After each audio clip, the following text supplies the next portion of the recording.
So today we're going to talk about Thailand's digital controls, going cashless, the QR codes, and surveillance. I think this is going to be a little bit, this topic should be rather interesting because it is something that it's going on all around the world, but here in Thailand, it's a big deal. And I think it is rather relevant because, when I first came here to Thailand, it was rather simple. It was a piece of cake, really.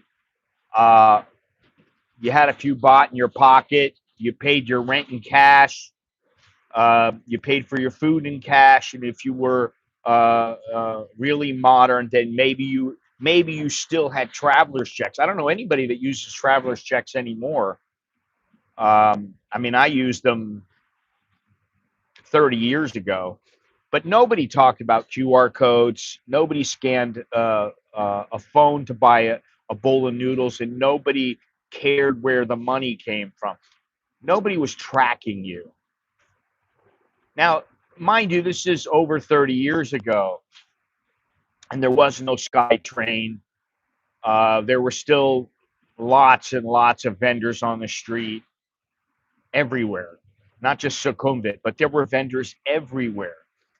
And this is just how Thailand was. Now it seems they're cleaning it up, but I remember one of my first days in Bangkok, going to the market, and and if I wanted to buy something, I just had maybe I went out the night before and I went to the club or something, and I was like, oh, I gotta get some food. I'm hungry, and I'd pull out some crumpled notes.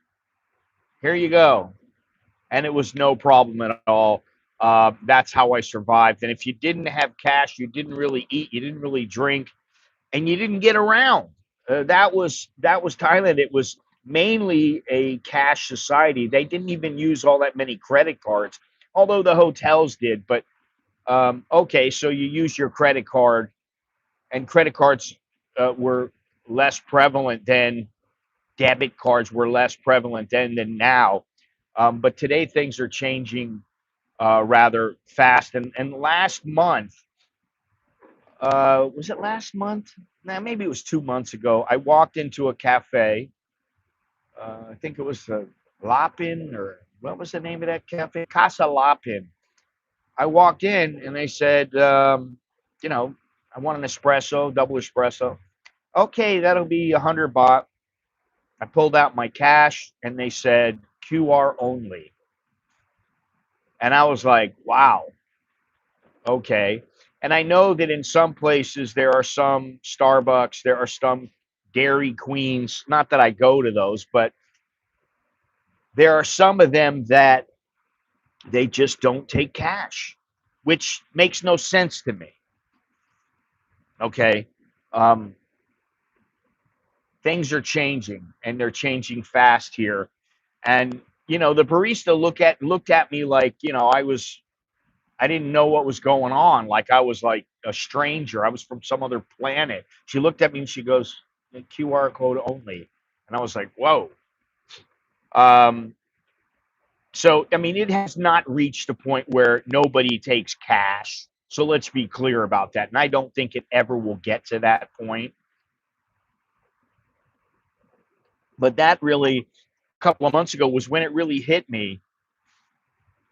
Thailand, the country, where everything was off the books before and under the table, now is heading into a new era. And I said things were changing in Thailand. God, this had to be 20 years ago. And then after 10 years, people are going, oh, it's changing now. And I'm like, yeah, it's been changing for the past 20 years. It's slowly, but it's like the frog in the pot. It feels the water getting warm, but it doesn't realize what's happening. And that's what's been happening in Thailand. So who do we got here? We don't have anybody in the chat so far. What's going on? I'm surprised. Say hello. Come in and say hello. Don't be shy.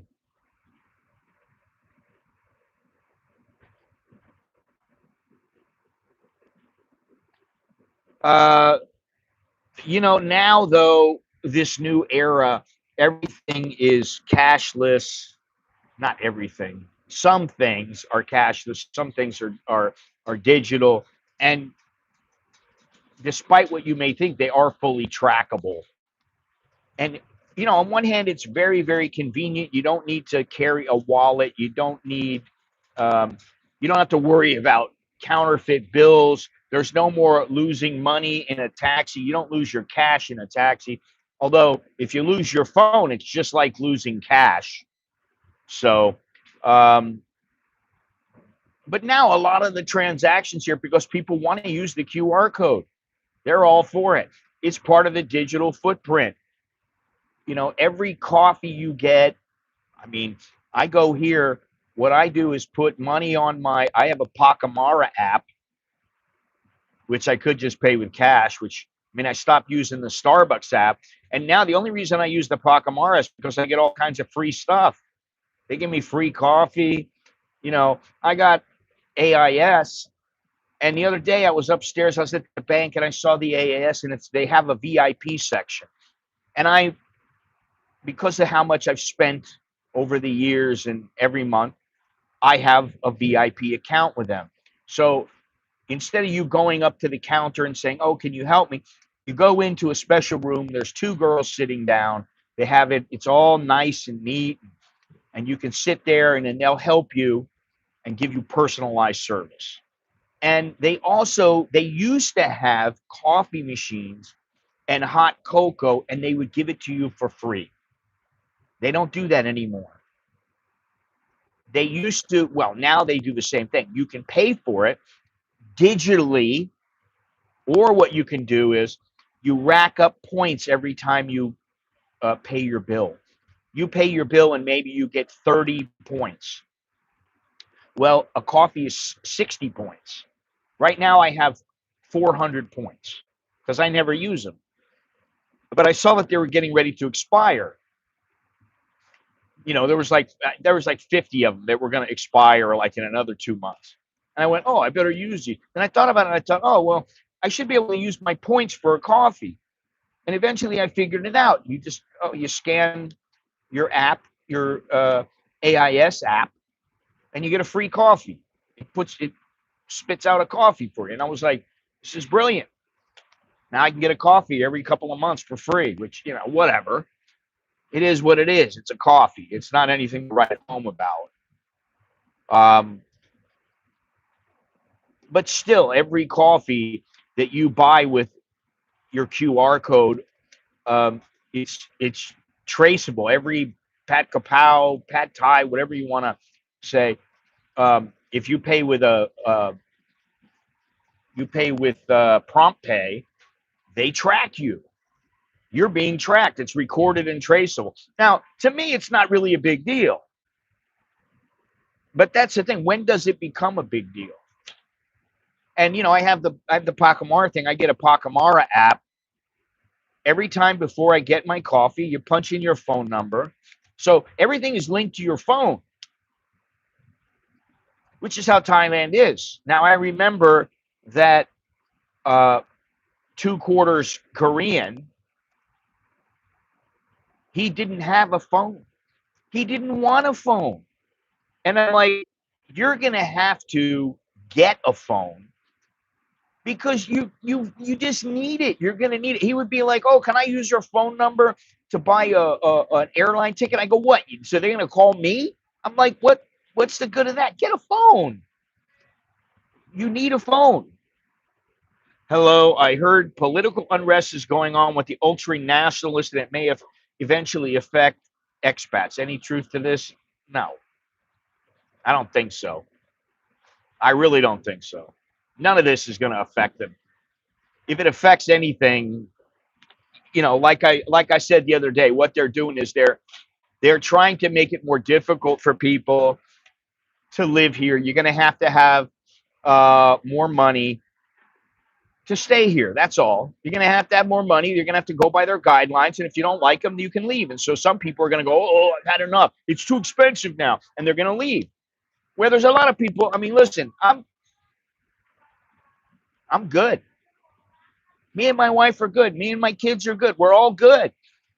I'm not going to get kicked out of here. I mean, I hope not, but I think the chance is very slim. So, there's that.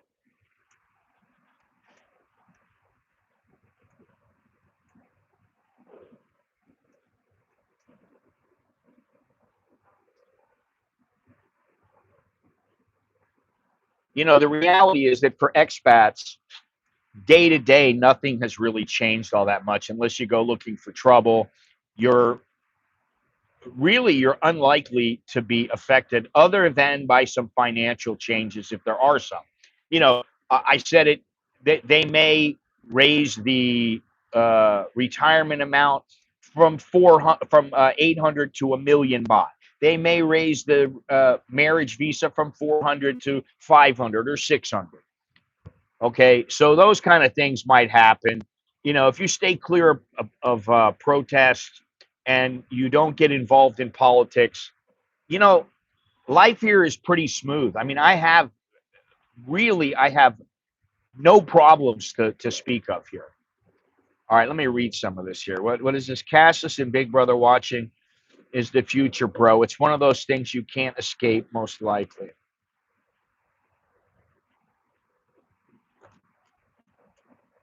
Nothing better than having two ladies giving you a personalized service.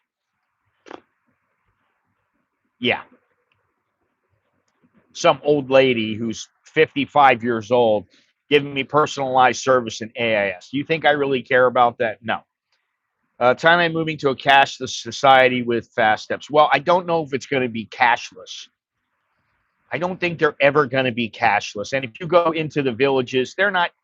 Some people may be using PromptPay or digital, the QR code, but there's a lot of places they're the same. They're still using cash.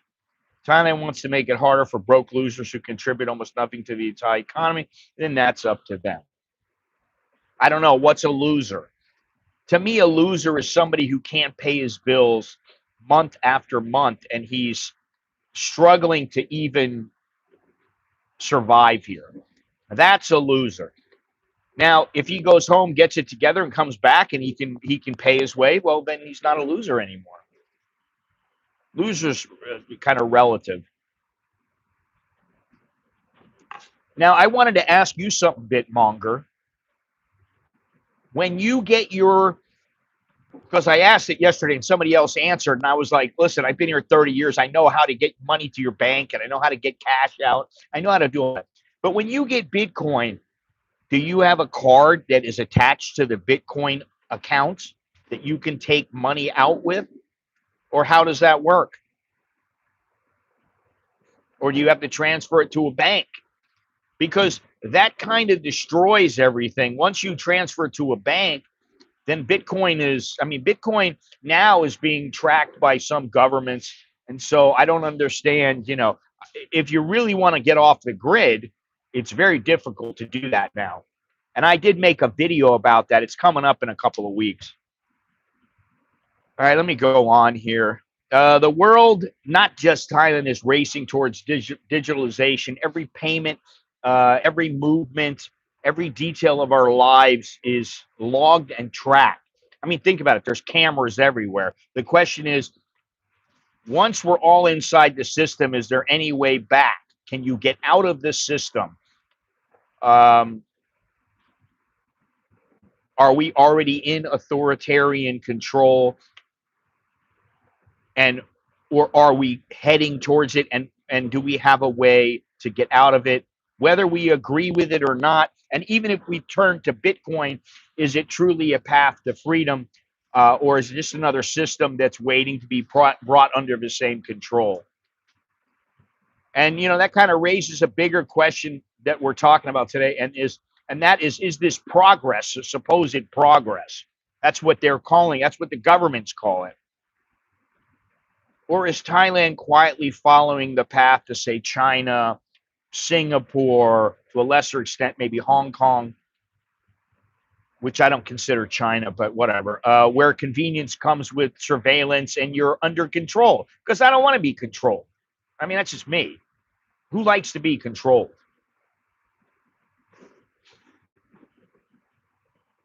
At some point, QR codes can help stop employee theft and improve tracking for inventory. If you owned a coffee shop there in Thailand, I'm sure you could. Well, of course. I mean, what I understand that, and I understand the reason why they use it. You can use it in bars, and you say, "We don't take cash in this bar. You gotta use your QR code." But they might be eliminating a lot of tourists that come into the bar. So, that's something else to think about.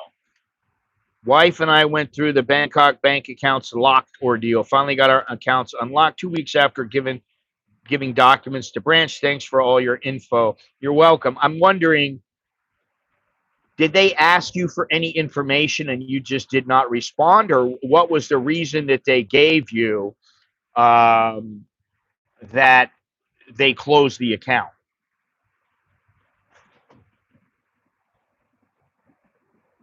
I'm curious to know.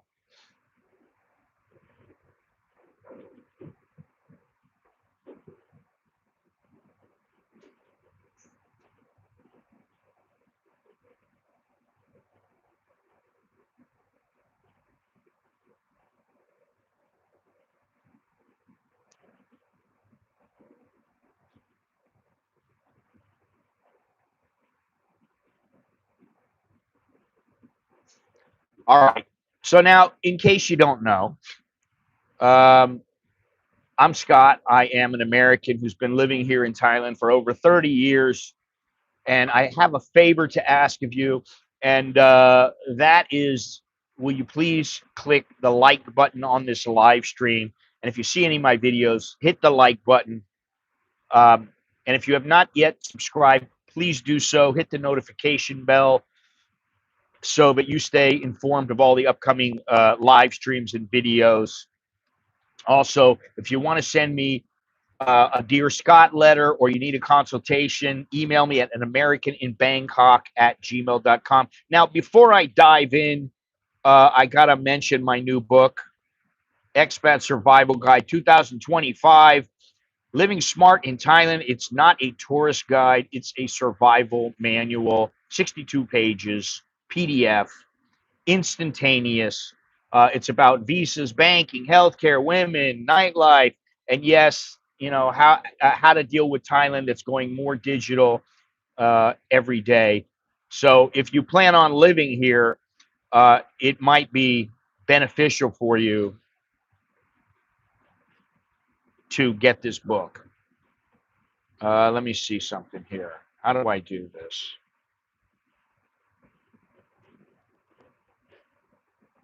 Maybe I can do it here. Ah, shit. Well, that wasn't very smart. Hang on 1 second. Let me see if I can get this done.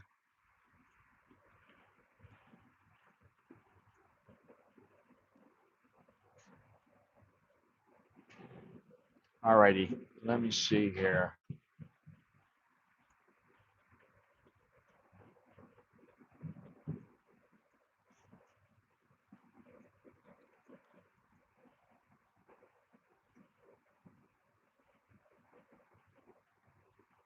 There we go.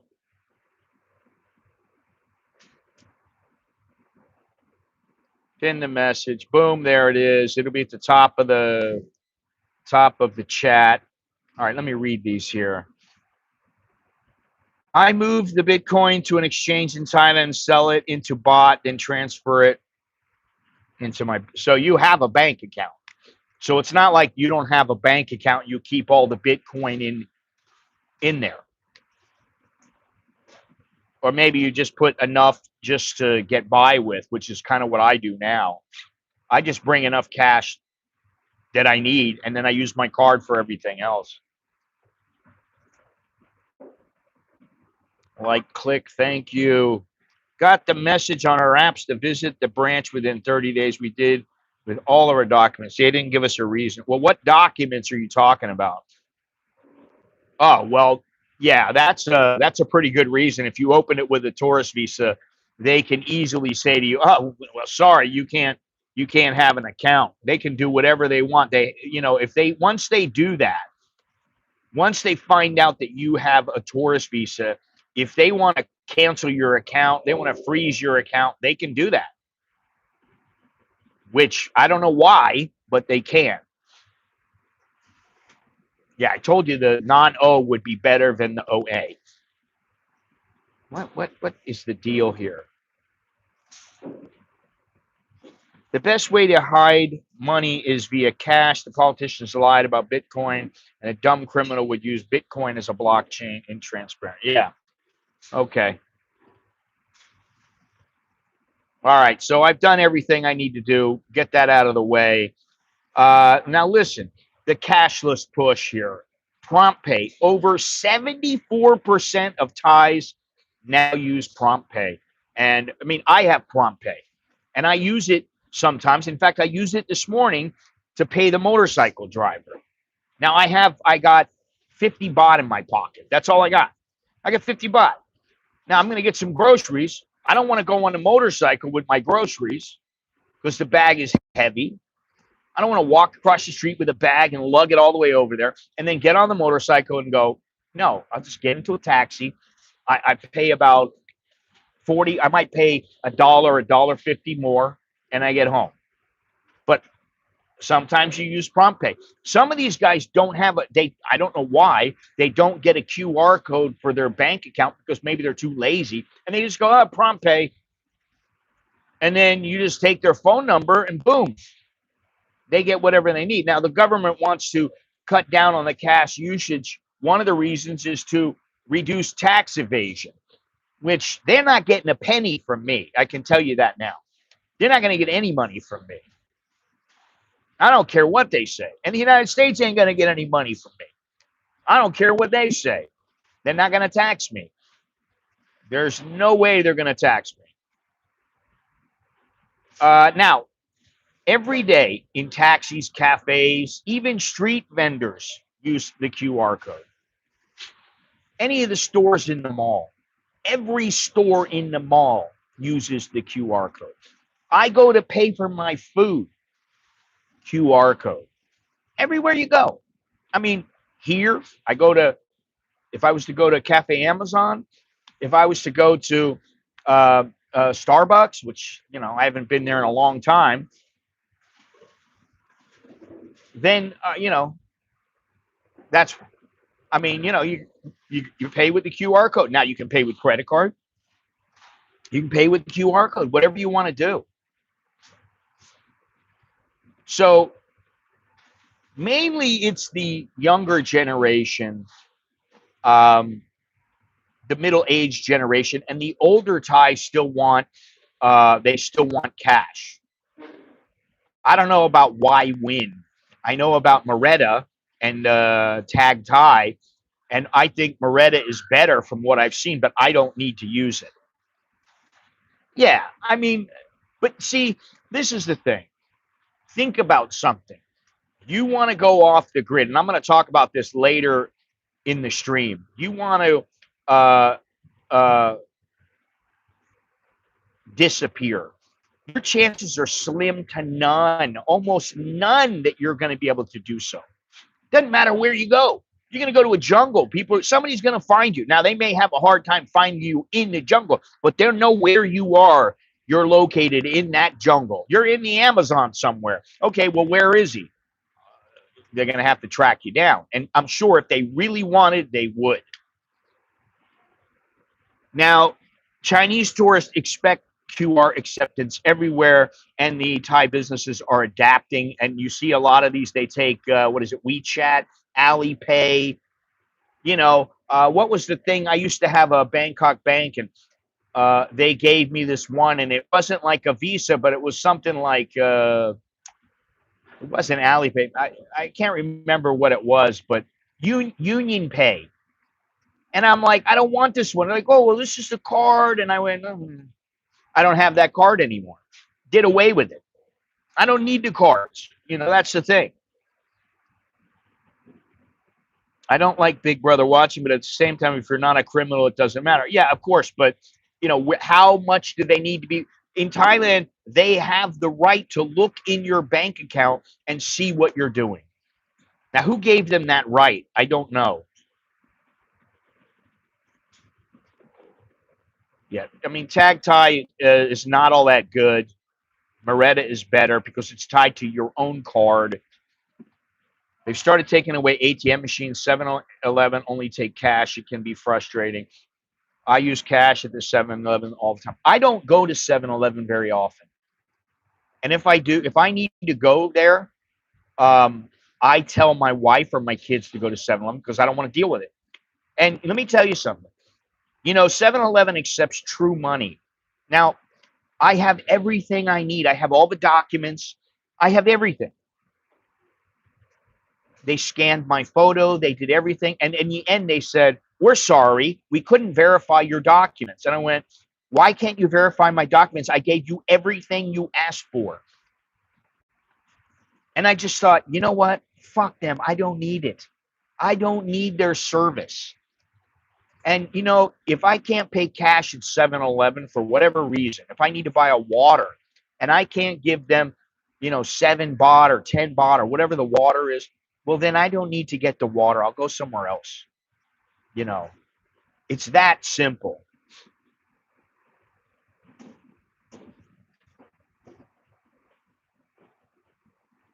Now, there is a bit of a rural divide. In Isan and the Deep South, cash is still king. Some landlords flat out refuse QR transfers because they don't want a paper trail.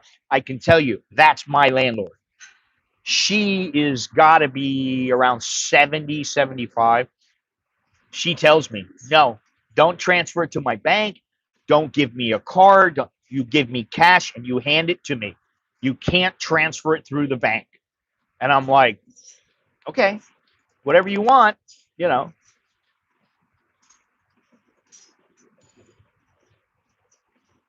She gets paid every month in cash. Now the QR is fast, but and there's no risk of any counterfeit bills or anything like that. That is the one positive, but there are a lot of negatives. Okay. Hey Raymond, how you doing? The best thing with QR codes for me is that when I'm in a taxi or going to a restaurant, I don't feel like tipping. I pay straight with a QR code. Yeah, I mean, there's sometimes when I'm coming on the motorbike, and some of the guys have the QR code on the back of their vest. And so before I even get on the motorbike, I scan the code and I give them the 35 baht. Sometimes what I'll do is I'll go, this guy's a good dude. He's always reasonable how he drives. 40 baht, I give him a tip. Now, I don't always give them a tip. And, that's one thing about the QR code is you don't have to tip. You know how much it is. Here's what you do. And they don't say anything. Right. Yes. It's so dystopian.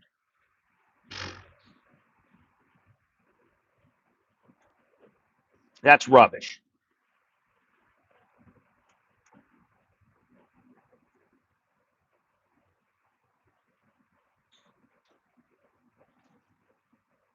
Listen, the times are changing. If you think that Thailand is dystopian, you probably have not seen that much of the world, or you're confusing your vacation expectations with reality, because Thailand has problems, but dystopian, I mean, that's a bit of a lazy exaggeration. Really, I mean, I wouldn't call it dystopian, at least not yet. Just because things are not the way they used to be, and just because you think, they might be tracking us. Listen, it's like in the United States, if they want to track your phone call, they can. The government can track your phone call. I mean, really, they can. If they want to track you, they can track you. Now, they don't have to bug your phone or anything like that. They know exactly who you're calling, what you're doing. They can do whatever they need to do. Now, that said, think about all the millions of people in the world. It's not that easy where they can just go in and they have to want something specifically. Yeah, I mean, okay, the QR is good. Well, why don't you have more than one account? What's the problem with that? I mean, I got numerous accounts. just for that very reason. I mean, I have 4 banks in the United States.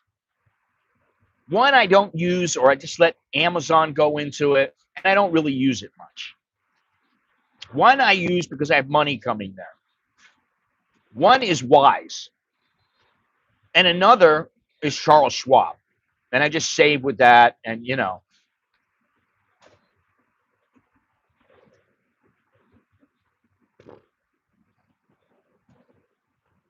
still need to register your phone, right? Don't you?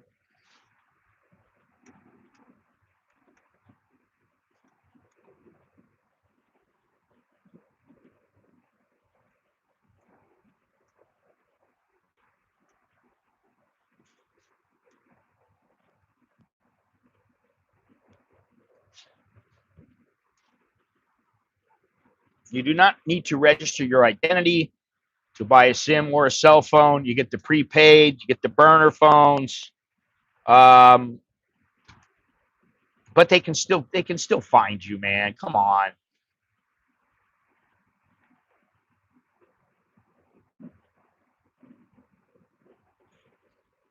I have a Coinbase account. I have a couple different crypto accounts, but I don't have anything in them now because I made some money from crypto, cashed out, and I haven't done anything. Haven't done anything else.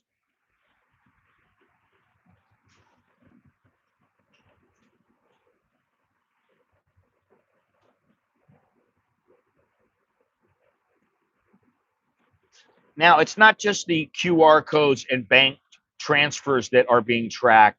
There are cameras everywhere, and they're getting smarter. And Thailand has massively increased its CCTV coverage. Bangkok alone has tens of thousands of government installed cameras. And let me tell you something, um, they're not just recording. Many are linked with facial recognition technology.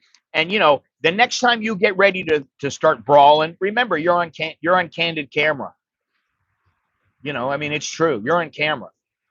So there's really the only reason that, first of all, the only reason you ever need to get physical with anybody is just to protect yourself, and that's it. Other than that, you throw the first punch, you get into a big fight. 99% of the time, they're going to have you on camera, and you're going to jail. In 2019, the Thai government introduced biometric scanning at immigration checkpoints, and they've continued expanding surveillance since then. Obviously, it's in the banks. If you use an ATM, your face is often recorded. If you go through immigration, your photo and movements are logged.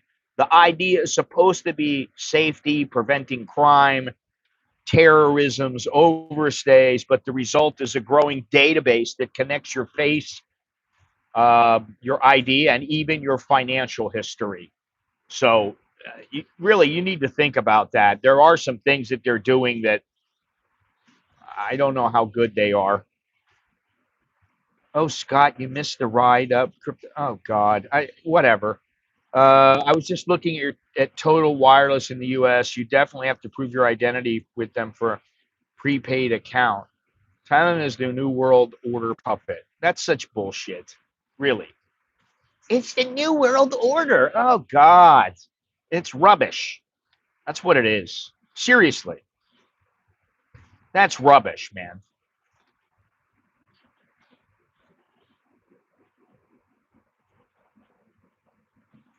Let me see something. I had a comment about the New World Order.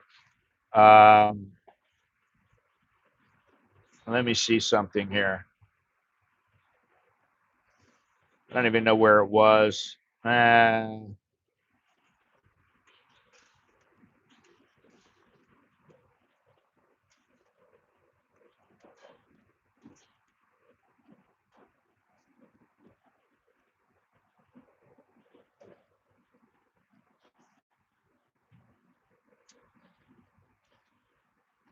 It's a country with messy politics, corruption, ineptness, and they have their own set of problems, just like anywhere else. And slapping some grand conspiracy label on it says more about your paranoia than it does about Thailand. Quite honestly, you don't know that.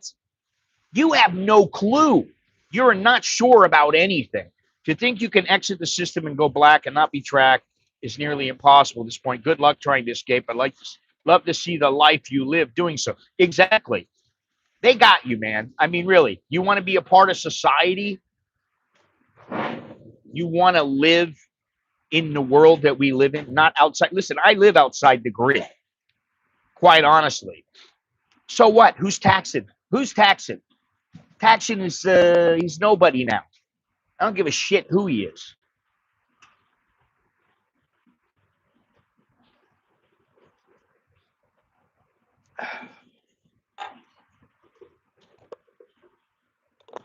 I hate hearing these conspiracy theory bullshit comments. I mean, really, it's ridiculous. You don't know shit. Yeah, I mean, think about it. What percentage of Thais pay taxes? 20%? They want to get their money. Of course. I understand the government. The government is a business. Think of it that way. And they want to get what's due to them, whether it's from me or whether it's from a Thai. Now, with me, they're not going to get their money from me. And the reason is because I get Social Security and I'm smart enough. I will only bring the amount of my Social Security into the country in cash. That's all I'll bring. I won't bring any other money. Every other time I'll just use my card. And then, what are they going to do? They're going to trace every one of my my credit card charges? No, they're not.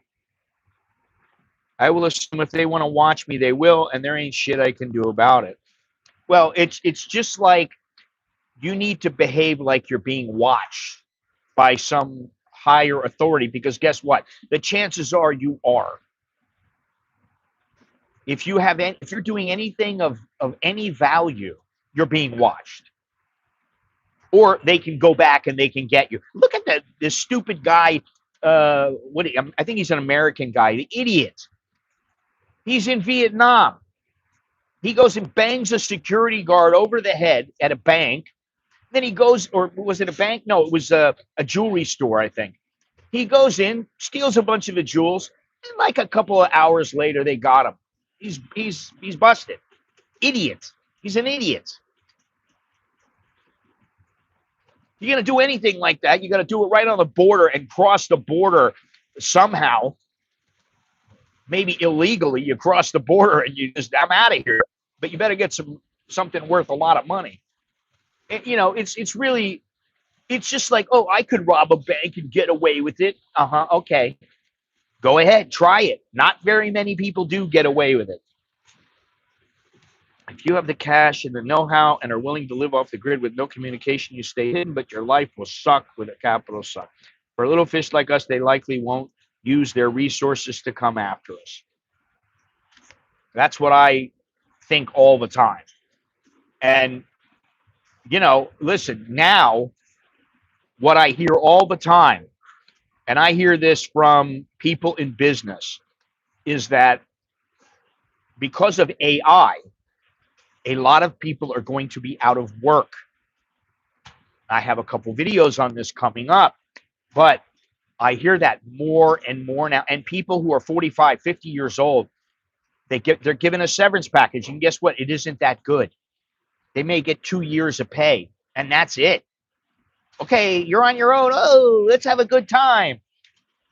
Have a good time with what? My 2 years of pay that's not going to last me all my life? You're not giving me retirement. You're giving me a send-off.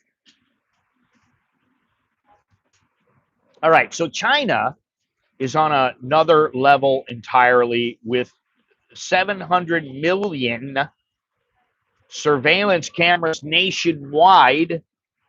Many are powered by AI, and they can track a person in real time across an entire city. Cameras are linked with the social credit system, which is just, to me, is ridiculous. They know when you jaywalk, when you smoke in a non-smoking zone, or when you're associating with what they deem the wrong people. Combine this with cashless payments, and there's virtually no way to disappear. I would not want to live in China, and that's why I can tell you now, After I've been to China twice, into the mainland, I've been there twice. Now let me think. Which was the first time was Beijing, and let me tell you, I had a bunch of little girls, little college girls, waiting on me hand and foot, helping me with everything I did because I was in the media center there, and they were very, very good. They were awesome. However, when I went outside, if I went outside the village, then you started to see things. They had cleaned up the city. There was all kinds of things. There were no homeless people. There was nothing. And, you know, a month before, there were. Okay, that was one time. Then the next time I went to, I think it was near Shenzhen. It was called Huili. And that place was, it was a bit far out, but by the time we got there and we got to this particular city, the city was pretty, they got their act together. It was nice. But when I needed ice, when I needed a bucket, when I needed certain things, it was a pain in the ass. And I'm sure if I stayed there, it would become easier. But you know what? I don't want to be there. I don't want to know that Big Brother is watching me every second. And if I do one thing wrong, he's going to bring his hammer down on me. Remember that story about the Thai guy that committed a crime, went to Vietnam, got a lot of plastic surgery, and attempted to get back into Thailand? Fingerprints and irises got him. They can detect who you are based on your skeletal structure and walking. The next 5 years, there'll be massive disruption. I suspect it will be greater than the Industrial Revolution. Listen, and I did make, I'm being honest. I made a video about what should you expect in Thailand in the next 5 to 10 years, and it's a little surprising, but you know, visiting Chongqing, which looks very. I don't know. I don't want to go back to China, and I don't want to go to Hong Kong. I've been there 4 times, and I don't want to go back because of everything that's happened there, and I don't like what happened. And you know, I was treated very well by the Hong Kong people, but I'm telling you, the Hong Kong people, I would say 80% of them hated the mainlanders. They would tell me, these guys are pigs. I don't like them. They're arrogant. They're this, they're that. And you know, I didn't like it at all. And I didn't like the Chinese mainlanders that I came into contact with. They weren't very pleasant. And you know, what am I doing there? I'm there covering the event as a journalist. I'm there doing that, and as a photographer, and they're giving me shit. And I'm like, you don't need to give me shit, buddy. But talk to your other people. Talk to the people, the Hong Kongers. You know,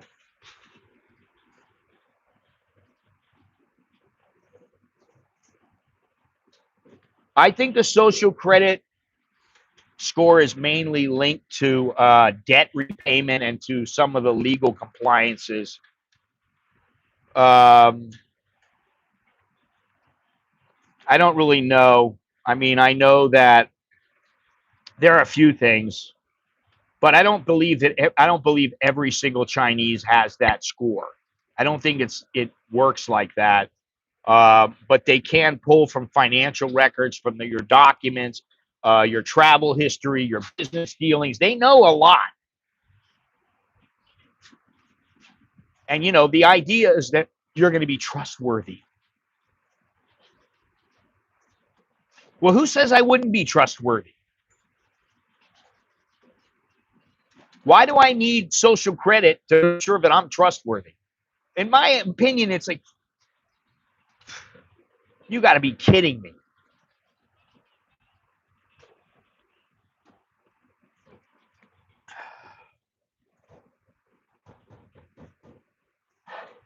A lot of YouTube. Okay, I don't know about this Chongqing, but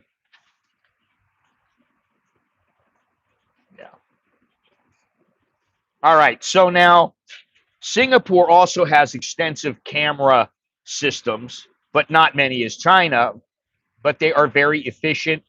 They have facial recognition built into lamppost as a platform initiative. where street lights are equipped with sensors and cameras. The government says it's for security and crowd management, but it also gives authorities the ability to track movements with surgical precision. Now, I will say this. I don't know how long ago this was, maybe 13, 14 years ago. I was in Singapore, and we put on a show there, an event, a boxing event. It was the first one in like 50 years, 55 years. So I go there, I get everything done. We put the show on, everything's fine. You know, I got to stay behind and tie up some loose ends. We're supposed to get video, we're supposed to get this and that. So one night, the night before I'm scheduled to fly back, I go out and I go to the 4 floors of horse. And I'm there and I start to walk out and I get into a fight with 2 lady boys.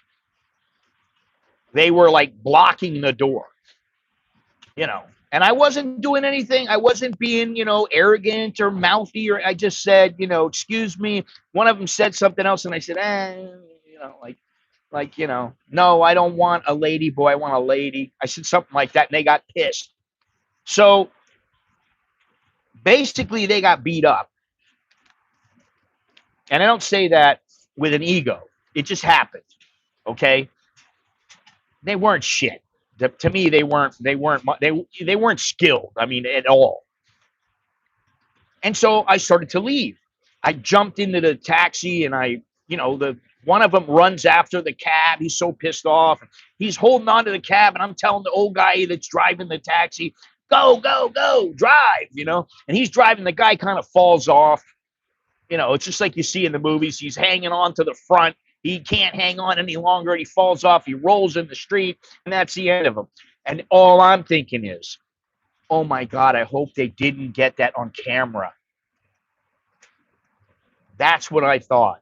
I thought, man, I don't know if they'd say it's self-defense or not. I mean, I would think so from everything that happened, but I'm like, I don't want to go to jail. I don't want to go to jail. I don't want to go to jail. I just got to get to the airport. And I was like, you know, I stayed inside until the minute I had to go to the airport, and then straight to the airport. I mean, I wanted to get right on that plane and get out of there because I didn't want any problems.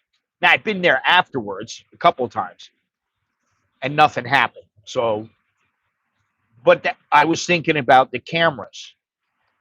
Now, Hong Kong also has CCTV.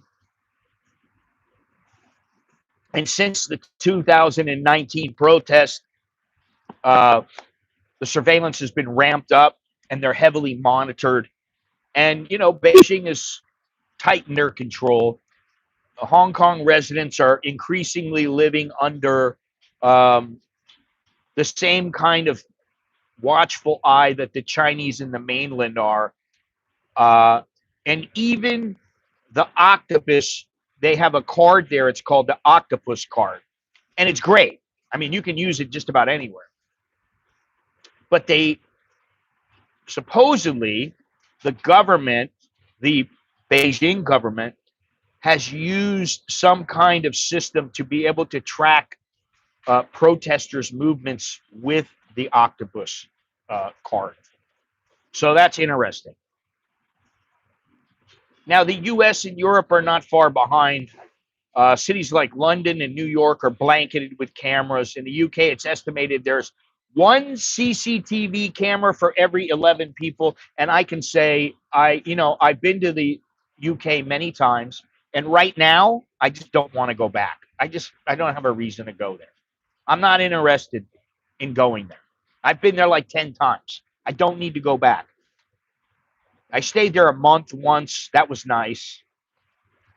And they're testing out, believe me, they're testing out the facial recognition in airports and stadiums and public transportation systems. And, you know, private companies and local governments in the US are sharing camera data. And sometimes it's without people even knowing. That's the thing. You don't even know about it.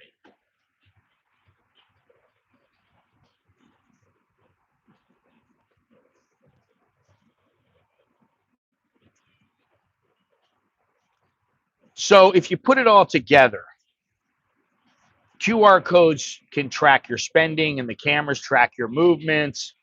One shows what you buy, the other shows who you are and where you are. And when those systems are linked, privacy becomes almost impossible.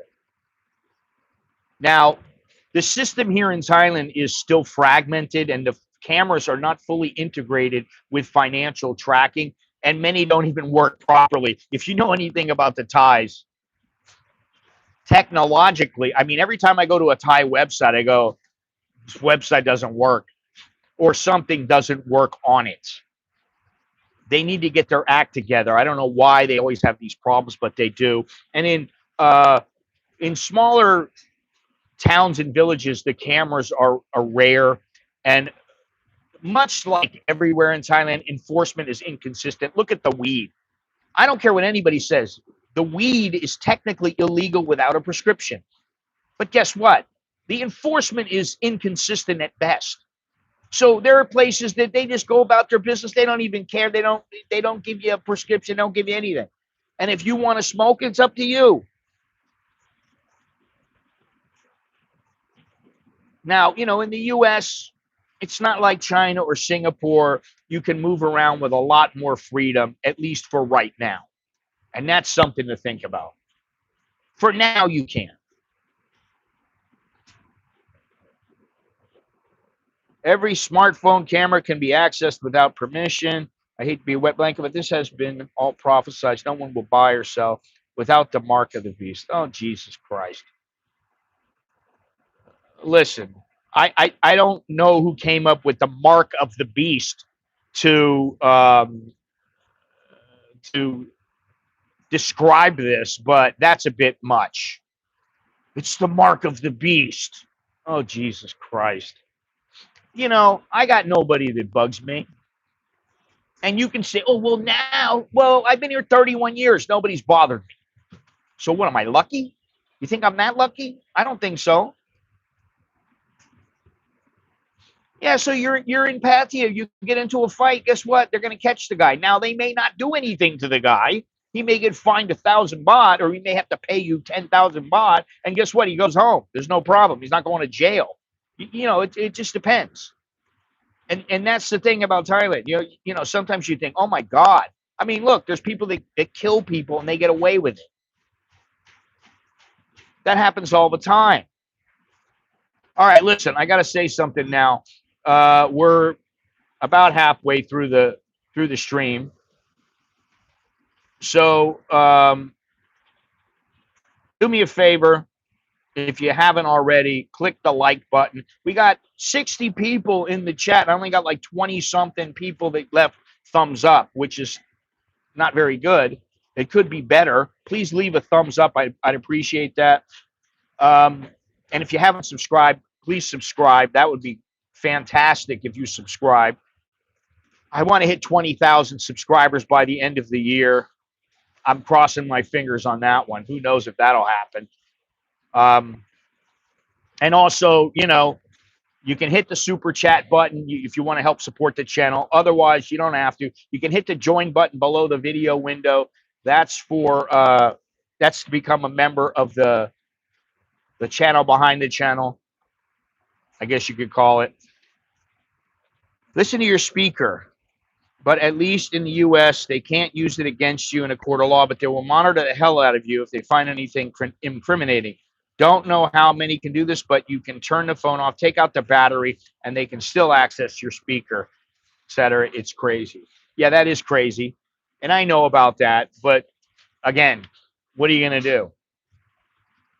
I don't know. Put your phone inside of a bowl of rice, cover it up, and then cover the bowl up, seal it, and maybe then they can't hear you.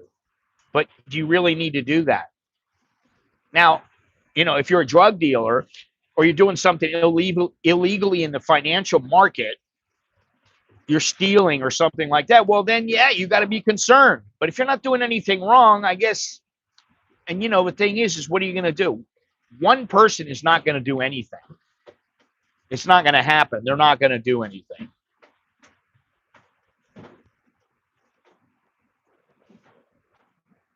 Okay. Now this is where things get interesting because Thailand is copying some systems, but nowhere near the same level. You know, they're trying to push people out, trying to raise prices and do things to where they're pushing people out of the market, like tourists, expats. Now, there's still a lot of tourists that come. There's still a lot of expats. There's more expats coming than there are leaving. And they had to revise their tourism numbers, although the tourism numbers are still very high. Yeah, not always going to beat the last year. That's not going to happen, or the year before that. You're not always going to get a record number. So if you're 10% down, okay, well, yeah, but you know, you got to think about the reasons.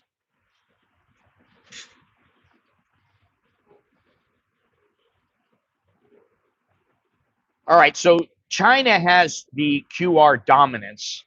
Alipay and WeChat Pay cover 90% of the transactions nationwide. The social credit system is tied to financial behavior. Late bill payment can restrict travel, school choices, and even housing. The cashless reality in major cities, try paying with cash, people may refuse. Now, compared to Thailand, well, Thailand has QR codes everywhere, but no unified social credit system. Enforcement here is inconsistent, and they start having a social credit score for foreigners. That might be the final nail in the coffin that drives a lot of foreigners out of here, because I think people are just they're not used to having to subject themselves to that kind of scrutiny. So that's one place, right? What is this? Turn the phone. Schizophrenia. I have tape over my cameras. Well, I cover up my cameras. I have they have little plastic things you can buy and put over the camera, and then you just slide it, and it's over the camera. Slide it back, and it's not over the camera. I don't want some dork at the NSA watching me get dressed. No. Your phone is telling them everything, even what you whisper to your wife while that phone rests on the nightstand. Positive side, no one gives a crap about you. Yeah, that's true. No one cares about me. I mean, you know, they make, oh, you said this and you said that. We don't like you. We're going to get you. Okay, come and get me. I don't care. You can still use things like Pine Phone, Purism Librem 5 if you want a bit more privacy, Graphite OS. Yeah, okay. So you can use certain phones and certain things to evade the privacy, but what a pain in the ass. I mean, listen, when I was a kid, I would have never thought about all this stuff. I would have thought this is just futuristic. It's space like.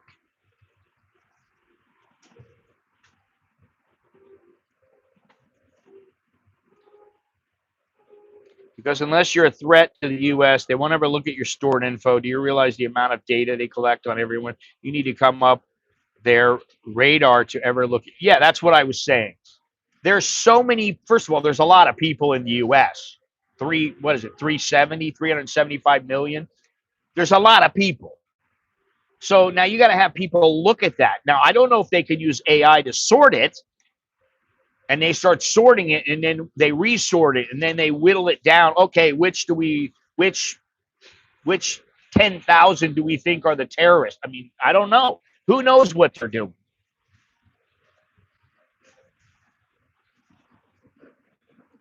Yeah, I mean, I personally don't think I'm all that important. You know, do you really want to come after little old me? I'm not trying to take down a government. I mean, you know, I'll talk shit about some governments up to a point, but really, I know me talking about it. Okay, well, we get into a conversation. Maybe we can debate some things, but other than that, it doesn't matter. It really doesn't matter. You know. All right. So in Singapore, they have the Pay Now system. Their version of PromptPay, uh, and it's accepted almost everywhere with bank-to-bank instant transfers, just like Thailand. Uh, the Singaporeans are very tech savvy, disciplined. Government pushes digital, and citizens they comply. Now, their social controls are not as extreme as in China, but strict law enforcement makes digital payments easy to monitor. I mean, what is the deal? Why do they have to know what I'm doing? Have I done anything wrong? See, this is the thing. How do you look at it? Well, we want to prevent people from doing something wrong. That's a fear-based decision. And then you have the other side where I haven't done everything wrong, so you shouldn't come after me. And that's not proactive in the eyes of the government. If it was proactive, they'd be coming after you, trying to look at everything you're doing to make sure you're not doing anything wrong, which is like, it's kind of like entrapment. So their social controls are not as extreme as China, like I said, but they do have enforcement that makes their digital payments easy to monitor, and their credit scoring is tied to digital payments, but not as harshly as China. And compared to Thailand, Singapore is cash light, but it works because of the efficiency, because people just follow along what the government says. And Thailand pushes the QR code, but implementation is rather sloppy and uneven. You see a lot of people in Bangkok doing it. You see people in the big cities using the QR code, but in the smaller villages, they're not as apt to do it. And I can tell you, I went out the other day. This is probably a week ago. I went out. I get in the taxi. It didn't have any cash on me. I said to the guy, "Can you scan? Can you scan?" Yeah, I said in Thai, I said, "Oh no, dai mai? Can I transfer money to you? Scan dai mai? Can I scan the code?" And guy said, "No, no, no." I get into the next taxi, same thing. No, no, no. Went, okay. Get back in the third taxi. Finally, he's got, some of them, they're smart. As soon as you see the thing, oh, I can just pay with a QR. Like on a motorbike, they have it on the back of their vest. So right away this guy takes it, instead of having to ask him, "Oh, do you take transfers? Can I scan your code?" So two of them didn't want to, they didn't want to do it. And I'm thinking to myself, now why don't they want to do it? And guess what? Both of them were rather old. They were about 70, 75 years old. And they probably just don't want to deal with it. They're like, "No, I want cash. I only deal with cash," which there's nothing wrong with that, really. Now, let's see here. What is this? AI is trawling through this video and biodata. Uh-oh, he's off to smash some bar girl. I better track him. Okay, so what's wrong with that? Is there a problem with that? I'm going to go smash a chick. Is there a problem with that? What's the problem? I don't see any problem. Out of interest, what exactly or why is an American in Bangkok for such a long period of time seemingly doing lots of give me money links on your website, old kid? Oh, fuck. Shut the fuck up. Get the fuck out of here, you piece of shit. I've been here for 31 years. You think I need some asshole like you telling me, "Oh, you're not doing anything there"? Well, I've done a lot of things here, and that's the thing you don't know. Because you know what? You don't bother to ask because you're a dumb fuck. Now, goodbye. See you later. They want cash. Yeah, the old man want cash. He's from America like me. We have the right to privacy referenced in 3 constitutional amendments. Not that they pay much attention to that over there anymore. They never did pay attention to that here. They have their own government, their own way of doing things. And our Constitution, the American Constitution, is nothing like the Thai Constitution. So you should remember that. This is Thailand. I'm not in America. I understand that.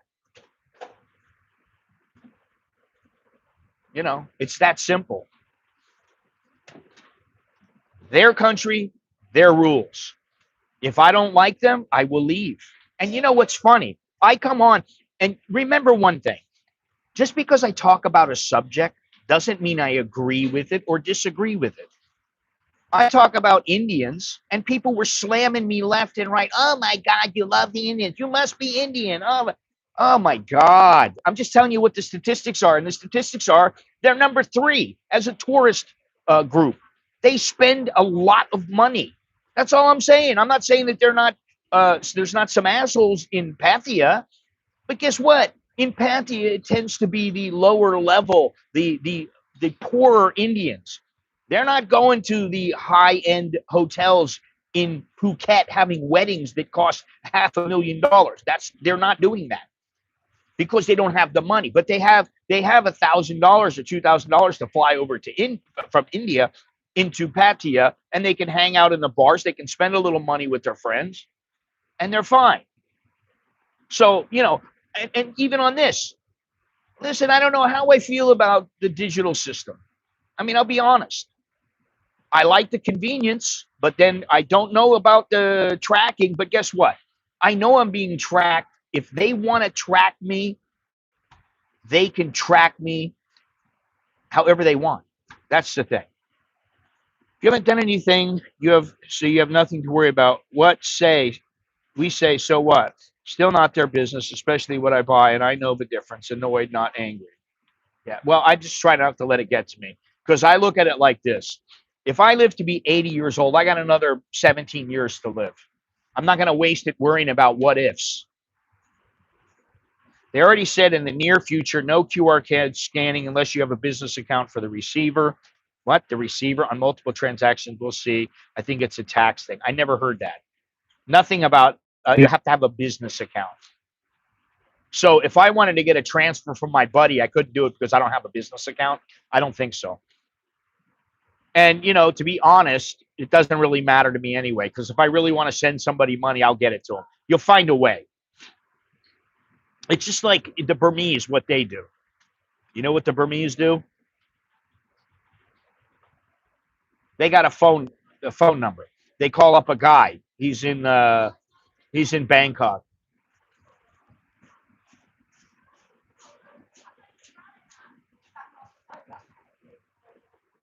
He's in Bangkok.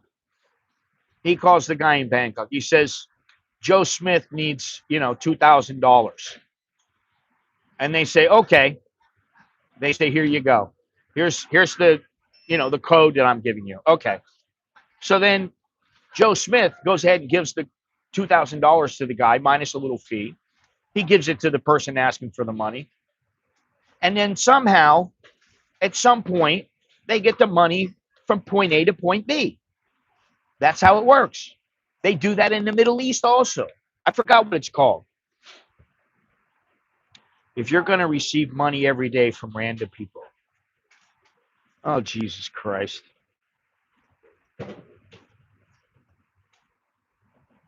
I mean, yeah, it's ridiculous. What are you going to do? What are you going to do? And like what? I can't transfer money to my kid? That's ridiculous. It's not going to happen. Maybe in China it'll happen. I don't know. Now in Hong Kong, they have the octopus card, which is fantastic. I really liked it. It was introduced in 1997, and it was originally for transportation, like the subway. But now it's used for retail, for fast food, for little 7-Elevens, little supermarkets. And they also have digital wallets, Alipay, WeChat Pay, Hong Kong faster payment system. Now, I tried to get a WeChat in Hong Kong, and this local Hong Kong guy that was a buddy of mine, he tried to set it up, and he just had all kinds of problems. He's like, fucking Chinese. He was cursing them out. It was great. And I don't really need it that bad. It's all right. There was some strong tracking possible in Hong Kong, but the residents have more freedom than the mainland Chinese. It's a blend of old and new, and cash is still widely accepted, unlike in mainland China where they may be very strict about it. And compared to Thailand, Hong Kong's system is quite a bit older, but it's very reliable. And Thailand kind of skipped the smart card phase and went straight to QR.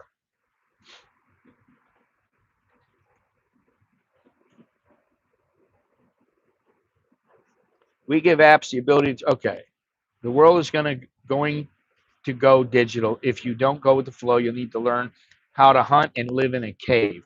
It's like saying, I don't want to put my money in banks. I understand. I think if you have a substantial amount of money, let's say you got $250,000, you might want to keep 25,000 at the house in a safe somewhere or hidden somewhere, just in case something happens in the bank, freezes your account, freezes your money, something happens. You don't know what's going to happen, but I think it's a good idea to diversify a little bit. I tried not having a smartphone for a couple of years. Well, society said, no, no phone, no live life without major hassles. So I got a damn phone. Yeah, and the thing is that you can use the phone. I'll tell you what. Oh, I can't show it. Well, I have a video coming up about how many people use their phones and how many times they're on their phone. And one of the things that I did was I took all the apps off my main page. I have nothing on my main page. Now, down on the bottom, they have a little square, a little rectangle, where you could put 4 apps. So I put my 4 most used apps down there, and then that's it. Anytime I want to get something, I have to go to the right, and then, I can search for it or I can just hit it. And then that way I bring it up. And that's so that I don't use my phone as much because I don't want to use my phone. It's too much. But imagine that a decent percentage of people are unbanked here. What do they do about them? Cash and carry, hand to mouth is pretty much all they have. What do you mean here? You mean in Thailand? 20 years ago, I knew a guy who sort of did that. He was living in a camp deep in a state forest, living off the land. He made it a year before some park rangers even noticed him. Tinder? What the hell do I need Tinder for? Tinder, you mean? What do I need that shit for? Where are you?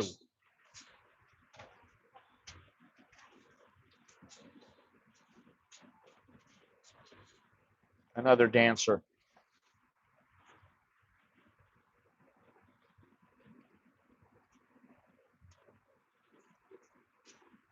I don't know how many. Let me see here something.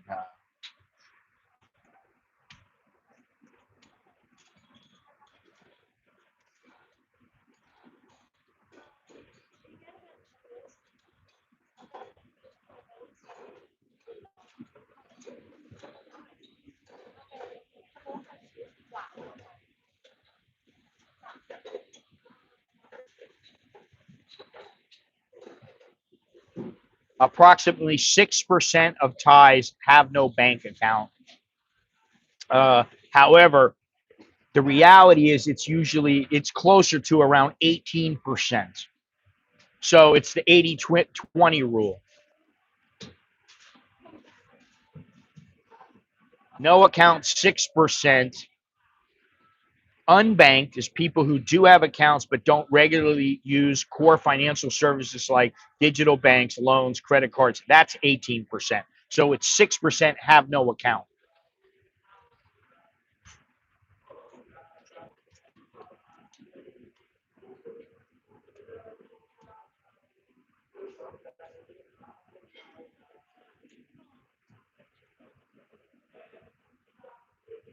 You did have a stand up with police one time. It wasn't there in the head. I wonder how many Thais don't have a smartphone. Yeah, that's another good question.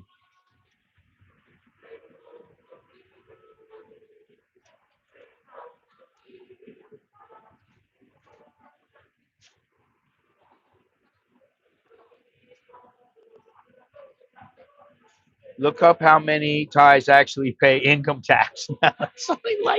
It's something like 20%. 8%, 8.8% of residents do not own a smartphone.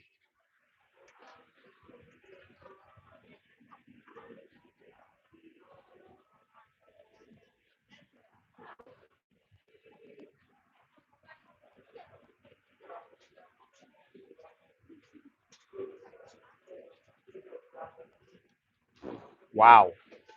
Only 28.7% filed a personal income tax return. Crazy.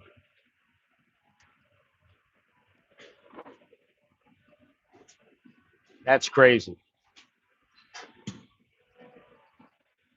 All right, so Thailand is kind of halfway between all these systems. They're more open than China. They're less disciplined than Singapore, and they're less established than Hong Kong.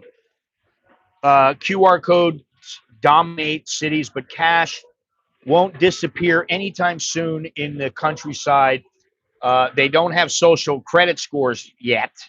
Hopefully they won't. But banks and immigration already tie financial history to your expat status. I didn't know that. How do they tie that to your, I don't know. Now, as an expat, what can you do? You can keep both cash and digital options. You can use multiple banks. Thank you. I do both. Maintain overseas account. Thank you. I do. Use Wise Schwab for international transfers. Thank you. I do. Consider gold or physical assets as backup.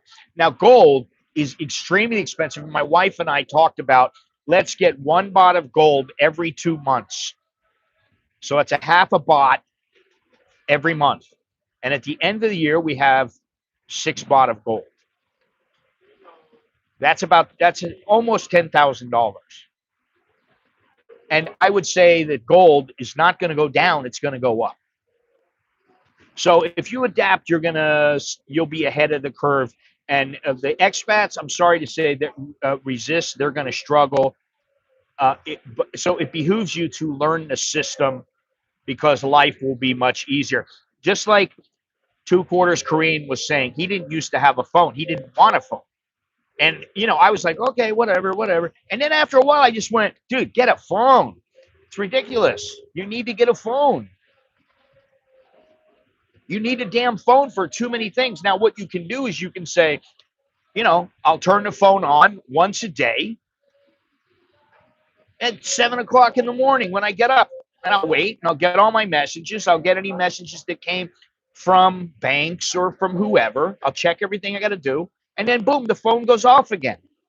Then if you really want, you can use it again at night or you can use it the next morning. And every day you just check. That way, you're sure you don't miss messages.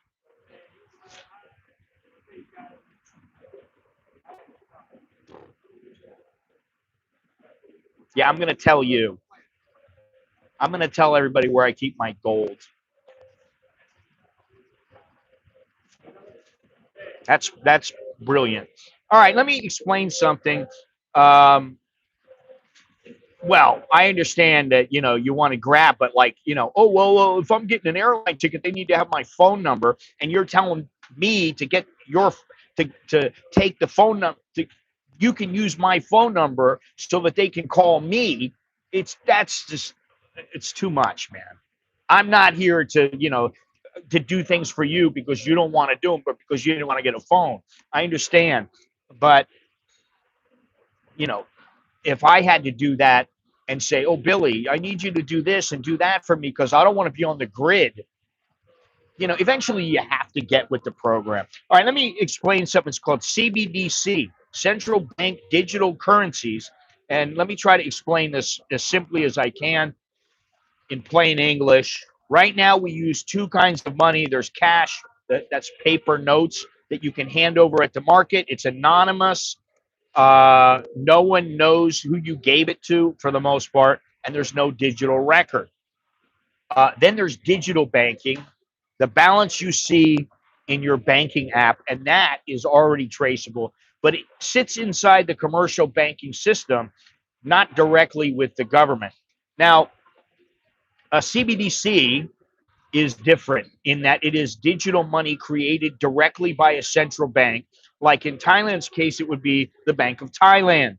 Every unit is logged, tracked, and controlled at the government level. And that means no middleman, no buffer. If they want to freeze it, they can. If they want to program it, they can. So imagine your money comes with rules. You get a stimulus payment, but it expires in 30 days if you don't spend it. And they've already done that here. Or maybe you can't use that money to buy alcohol, cigarettes, or even travel tickets. That is not really science fiction. That's the real power of a programmable digital currency. So this is something to consider. All right. All right. What is this? What are friends for? CBDCs. I know all about that since I operate in crypto. Yeah.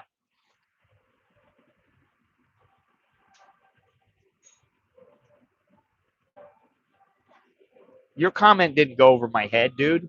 What are you talking about? Come on, man. Fiat currency is like an ice cube in your hands on a hot day. It's melting. Yeah. Maybe I just don't feel like addressing it. Did you ever think of that?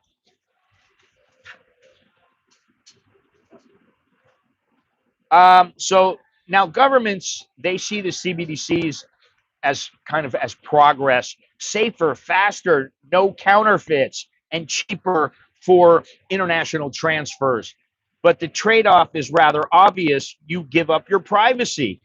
And with the CBDCs, every cup of coffee, every taxi ride, every baht you spend can be tracked instantly by the government.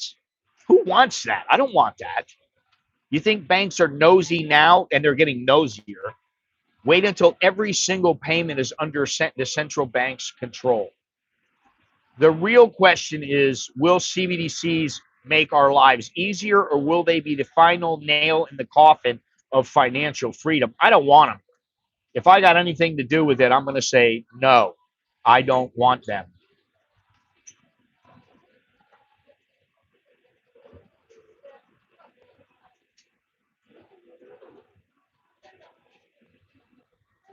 All right, I agree about gold. Good to have some exposure as its most uncorrelated asset. Blah blah blah.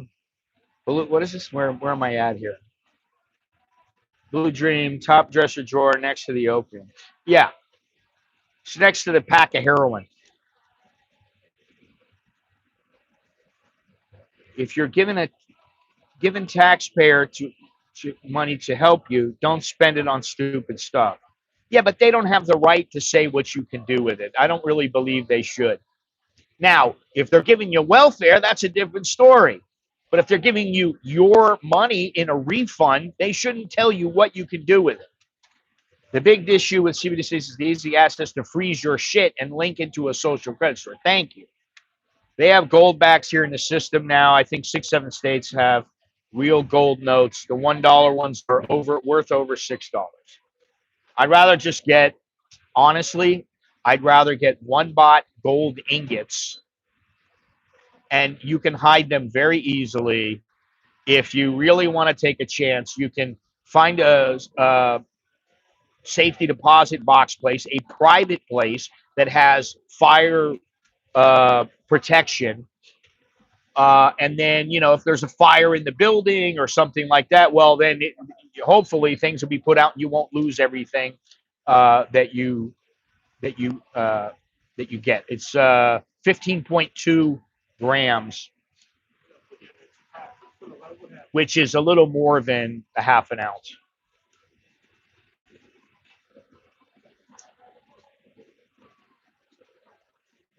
All righty. So, what is the verdict? Thailand is absolutely moving towards a cashless future. I don't know if it's 100% cashless, but it is a more cash-free future, faster than most people expect. Uh, QR codes are everywhere. Banks are pushing for digital wallets like True Money. The government loves the idea of more control and more tax revenue. But Thailand is not China. It's not Singapore. It's not Hong Kong. It's Thailand. And that is what matters. Thailand is Thailand. It's its own entity. It's not some other country. And China has perfected the digital surveillance. They've tied payments to the social credit score, and that system controls everything from who can travel to what school your kids can attend. Singapore has the discipline, efficiency, and technology to push digital payments nationwide, and the people follow along because that's the way that Singaporean culture operates. Hong Kong has had octopus cards since the 90s, and their system is smooth and reliable. Thailand is a mix of the old and new, and while Bangkok is going cashless, in Isan, in the mountains of Chiang Rai, in fishing villages in the south, um, people still put cash in their mattresses. They hide the cash somewhere. They still trust physical money more than some app on a phone. Um, and that resistance, the Thai style, the Maipan Rai attitude, is exactly why Thailand will never become fully controlled a digital only society like China. It's not going to happen.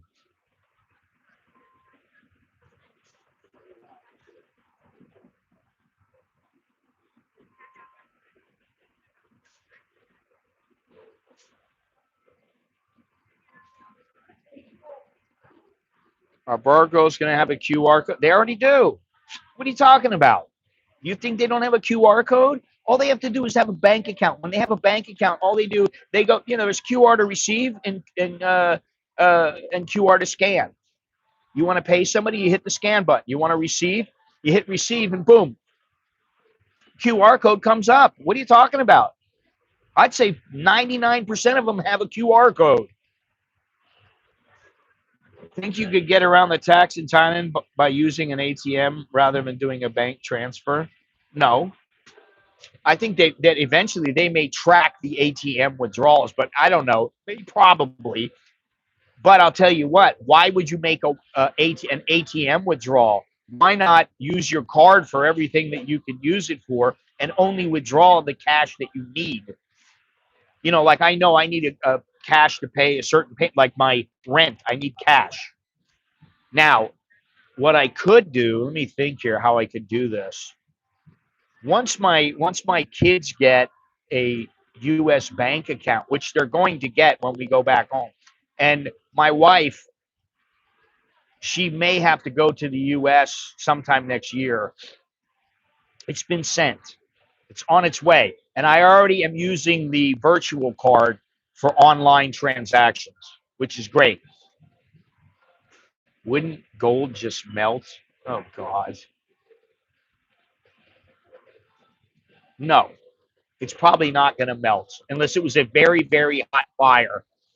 And in that case, you better keep it near you to where you're not going to burn. And if you have 5 baht of gold, that is not a big ingot. That's a pretty small ingot. That's less than 3 ounces.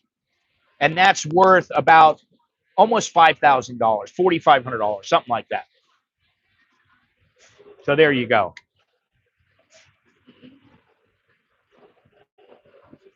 For expats, this movement is both a challenge and an opportunity. The challenge is obvious. Um, More bank monitoring, more bureaucracy, and less privacy, which that sucks. The opportunity is that you adapt quickly. You'll actually have an easier life than most people who resist. Paying rent by the QR code, paying bills online, transferring money instantly. It saves time, it saves hassle, and it shows you're ahead of the curve. Now, one thing that I've done is I tell my wife, go online, pay your bills online. I go, why are you doing it where you have to go in all the time? She still wants to go in. And now she's just now starting to use apps and go online to a bank, to one of her banks, to make payments. And that helps her out. Do not be naive. Let me leave you with that. The government is watching closer than ever, and banks are already freezing accounts if something doesn't look right. They're taking precautions. So you got to be smart. Keep some cash reserves. Diversify your accounts, and don't put all your eggs in one digital basket. The truth is, Thailand is never going to be Singapore, and I would say thank God for that. The same chaos that frustrates you here, the bureaucracy, the inconsistency, the endless loopholes, is the same chaos that gives you freedom. And you can learn to live smart in the system. And if you do that, you will not only survive, but you will thrive. You should thrive. Now, what is the big takeaway here?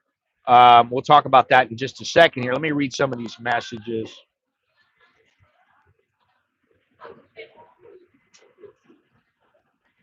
Keep 2 accounts in the States and 2 here.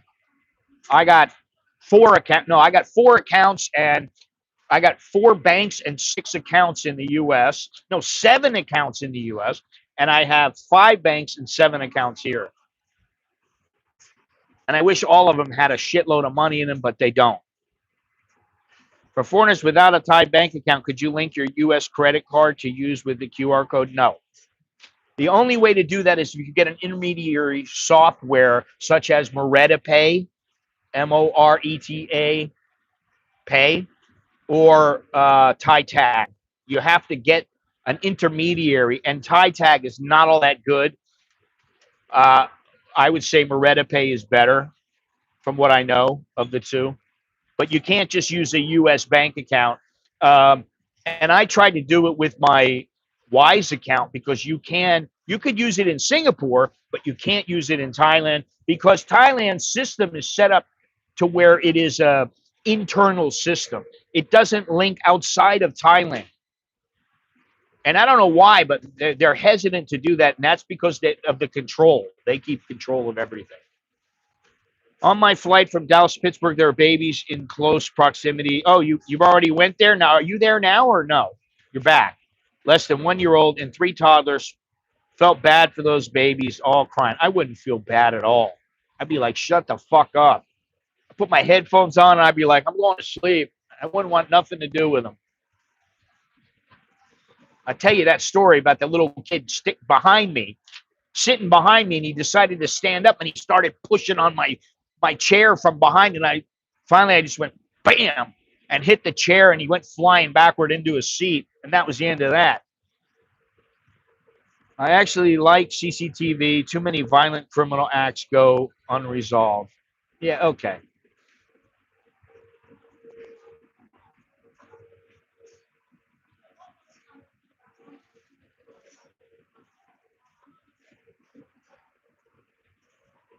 No, is it that much?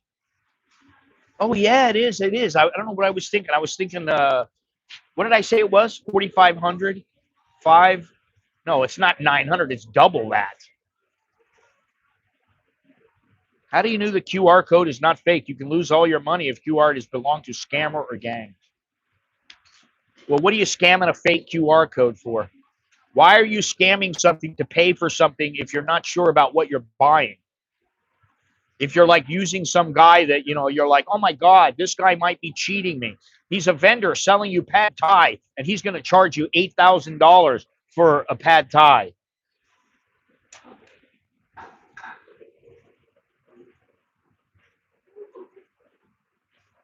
That's true, but a Wise just sent me a notice. Discover business boosting features.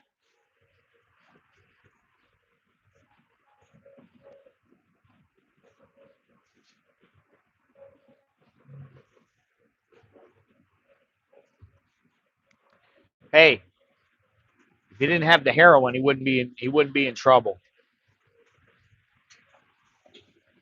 It's that simple in my eyes.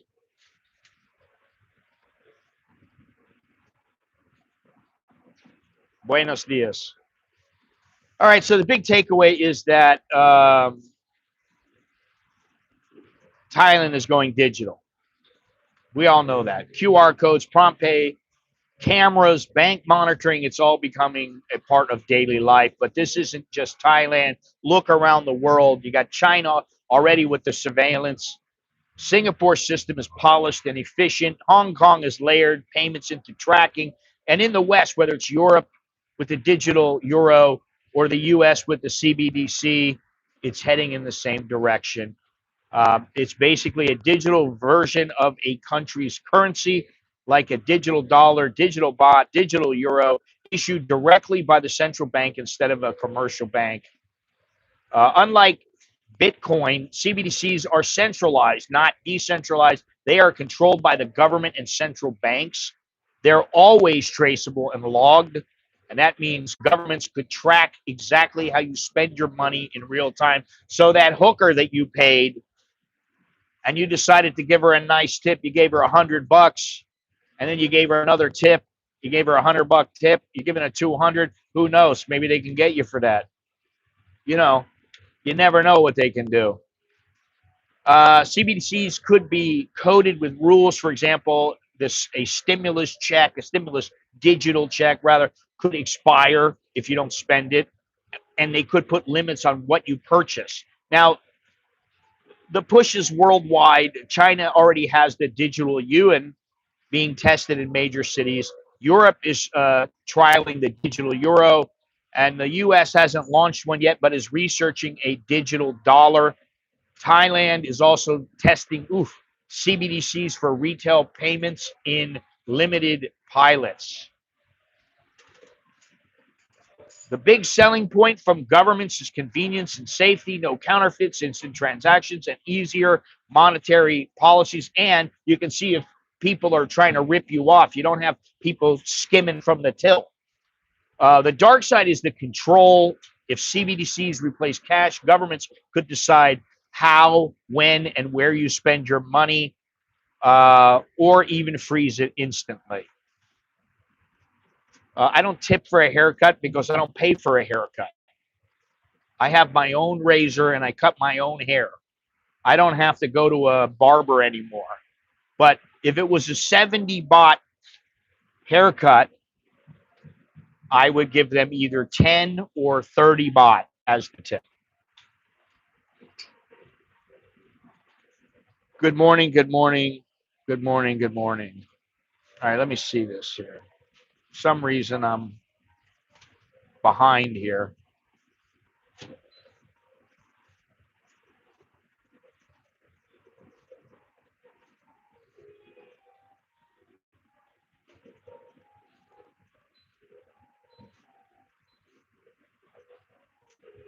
Yeah, and actually I need a haircut. So later today when I go home, I'm going to cut it myself. And then when my kid gets home, I'm going to go, hey, did I get everywhere?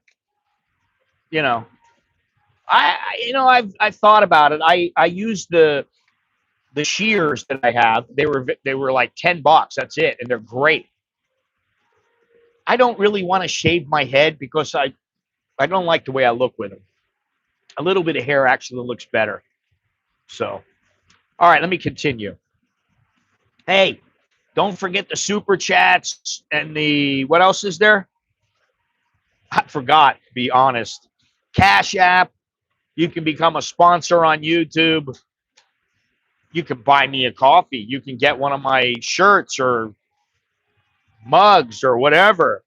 Or you can just make a purchase from Amazon. I got a haircut. Fucking F. And use Wise. I got a link down below if you want to use Wise. There you go. It's an invite from me. And I think I only need one more person to sign up with Wise, and then I will be able to collect on their 50-pound bonus that they give you because 2 people have signed up and spent the money. I think you have to spend 200 pounds in order to get the tip. I got a haircut. $20? Oh, my God. That's a ripoff. Sorry. I have an NBC and would like to deposit from my money. How do I transfer money back out of Thailand after I deposit? Why would you do that? Why would you transfer money out of Thailand? You're transferring 65,000 in. Why do you want to transfer 65,000 out? Or how much do you want to transfer out? Makes no sense. Why don't you just sit on it?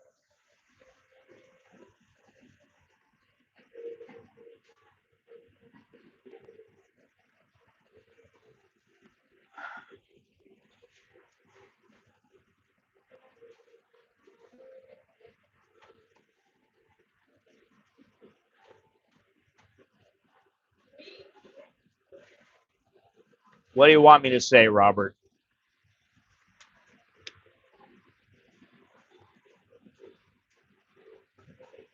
Thought you just show you're getting it to qualify.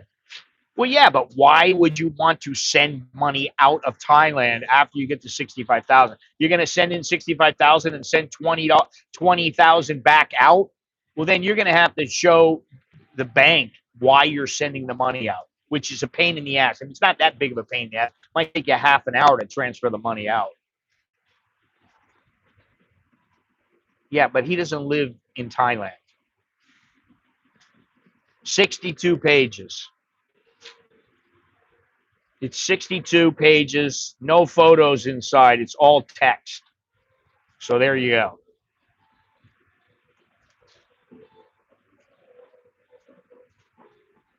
Okay, so what if I didn't want to live in this system? I didn't want to live in the system that society is setting up, or one of the systems. What if I didn't want every single bot tracked? Every single move I make recorded by camera, or every account tied to my face or my passport? How do I stay off the grid or even disappear, which is extremely difficult? It was difficult 5 years ago, 10 years ago. It was difficult to disappear. Anytime you go online, you leave a digital footprint. And even that is a pain in the neck. Anytime you use your phone, and if your phone is tied to you, people can find you. But there are a few ways people try. And option one is the off-grid Thailand life. Move to the countryside. Usually you use cash, farm your food, barter when you can, fewer cameras, less monitoring, more freedom day to day. But the reality is you'll still run into the system for healthcare, banking, and visas. You can't hide forever. Now, option two is the digital escape hatch. Bitcoin, crypto, privacy coins, they sound like they are, oh, they're the way out. And they do offer some freedom, but most exchanges require full ID verification. Governments are tightening regulations, and every time you cash out, it creates a record. It's not the magic shield people think it is, or it once was. Option three, oh, disappear completely. Well, that's pretty hard. No phone, no bank, no address, living in places the system hasn't fully reached, like out in the jungle, in some jungle hut, in the remote border areas or undeveloped corners of the world. That is freedom, but at what cost? Because, how well are you going to be living? You may have no health care, no stability, and no real way to rejoin society if you change your mind. Sometimes hiding becomes like a prison. So the truth is, guess what? There may not be a perfect escape. Every choice comes with trade-offs, just like if you pick where you're going to live. If you decide to live in Portugal instead of Thailand, you're going to have a different set of requirements than Thailand has. You're going to have to live by those choices. And this is the point. Freedom in today's world isn't about disappearing. It's about knowing the system, adapting to it, and playing it smart so it works for you, not against you. And that is the bottom line.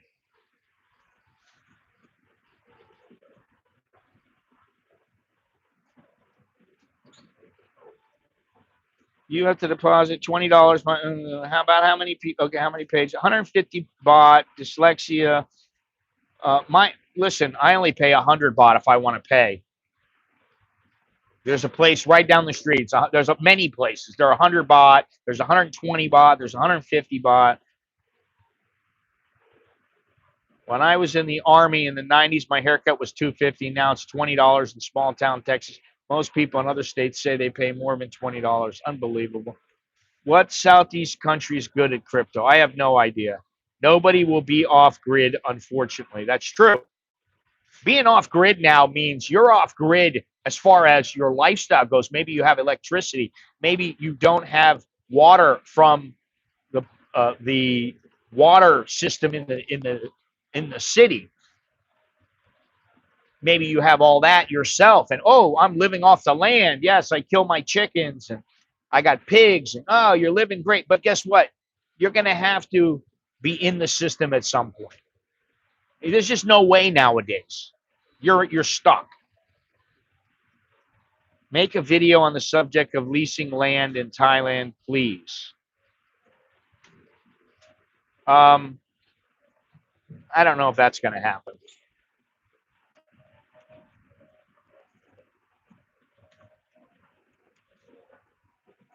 First, you got to have a business, a legitimate business.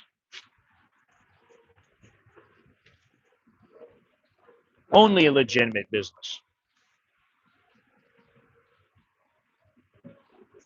So you get 30 years, and you can renew it once for another 30 years. But let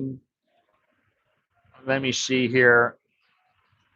Only the first 30 years is rock solid. You may be able to renew it twice. You need a legit business.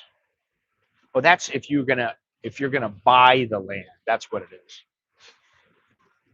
Yeah, you got in order to buy the land, you got to have a legitimate business. Vietnam,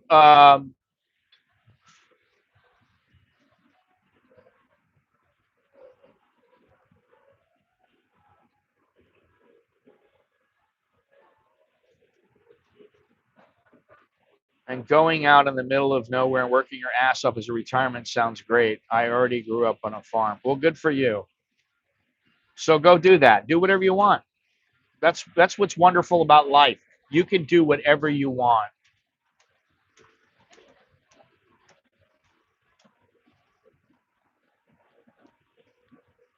You have choices. Bin Laden thought he was off grid. Vietnam, good for crypto. Like a physical candy shop. Why would anyone want to lease land in Thailand? And no, Scott, you don't need a business to do it. You don't need a lease to you don't need a business to lease the land. You need it to buy the land.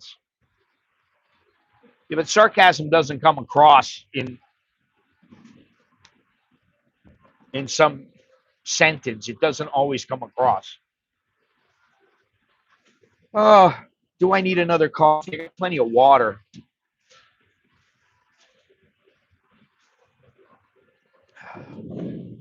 Coffee's gone. I didn't know, but you can keep these. I didn't know that. If you want to keep these, you can keep them. What sort of career options do young Thais choose? The ones who go to college? Well, that's a pretty good question.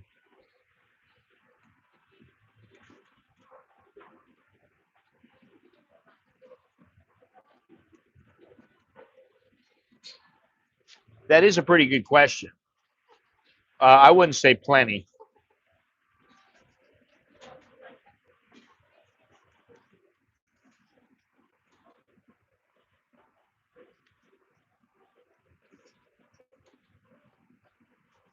So most Thais cluster into government service, medicine, engineering, law, finance, education, and tourism, with a growing wave moving into the tech startups and entrepreneurship. Um, Agriculture is 31.4%. Industry, manufacturing, construction, mining is 22.8, and services is 45.7. Services, medicine, law, finance, education, and government roles. Industry, engineering, tech, skilled technical jobs in factories or infrastructure. And agriculture, less dominated by university-educated individuals, but roles like agronomy, research, and farm management may still draw uneducated workers. Now, I can tell you that on our farm, now that farm is generating a fair bit of money, and I mean, it's incredible. I don't even know what to say. It's incredible. I mean, I don't benefit from it or anything like that. I benefit because I get to eat some of the food, but other than that, we got some fruit the other day, and we're always getting fruit. We got durian. We got all kinds of stuff.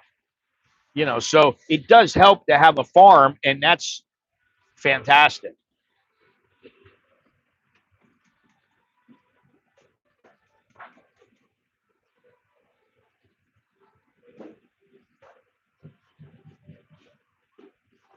Yeah, well, listen, there is a lot of Thais that they don't have their degree paid for by a Japanese guy. And I'll tell you something. There's a lot of Thai women. They will interact with you. They will talk with you. I'm talking about middle to upper class Thais. I'm not talking about the elites or the high sos. I'm talking about middle to upper class Thais. There are many of them that, yeah, they may talk to you, they may interact with you, but to be with you, it's a long shot. It might be a long shot. You're going to have to either have some serious game. You're going to have to speak some pretty good Thai. You're going to have something that makes them go, oh, I'm interested. Because most of the time they're just going to stick with a Thai guy, or they go, hey, I'm fine alone. I got my family, you know. Thanks. And how many years does college take after this? It's 4 years. But it can take longer depending on the school they go to, and if they can set their own pace, if they go part-time, but generally 4 years. My kid got his degree in hotel and business management, and now he's working, and he does okay. He's fine. He's socking the money away, you know, which is all I want from him. I told him, you can stay here for a couple of years. I don't mind you being here. Although sometimes he can be a little irritating, but I'm sure I am to him also. But I just want him to sock away money. Put that money away, get himself set up.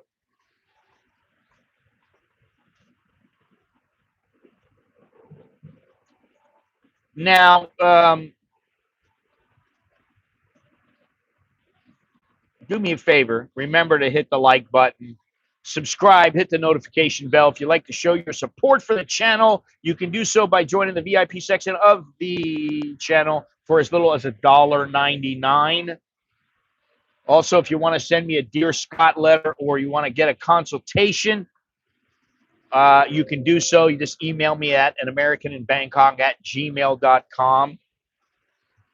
Don't forget about my book, which I've been pushing.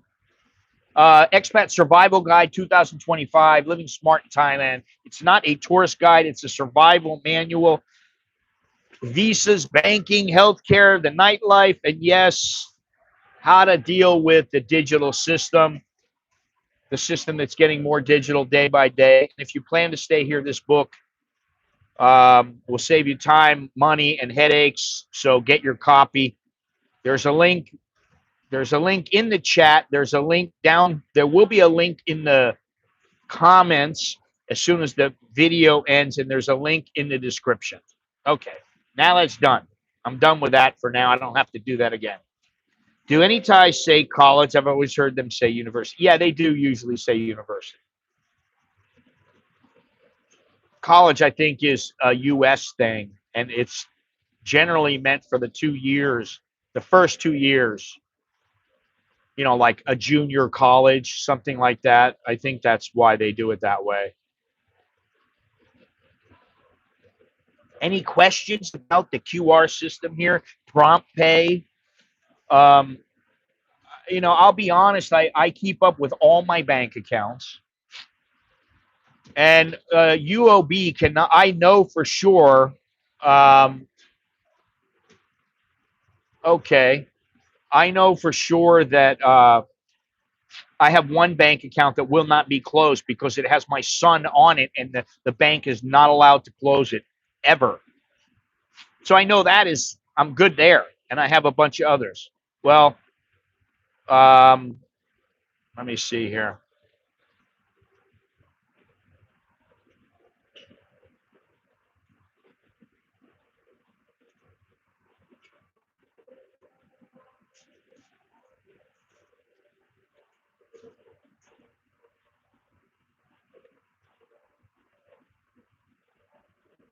I will ask when I return. Oh, you're leaving tomorrow. Is that what it is?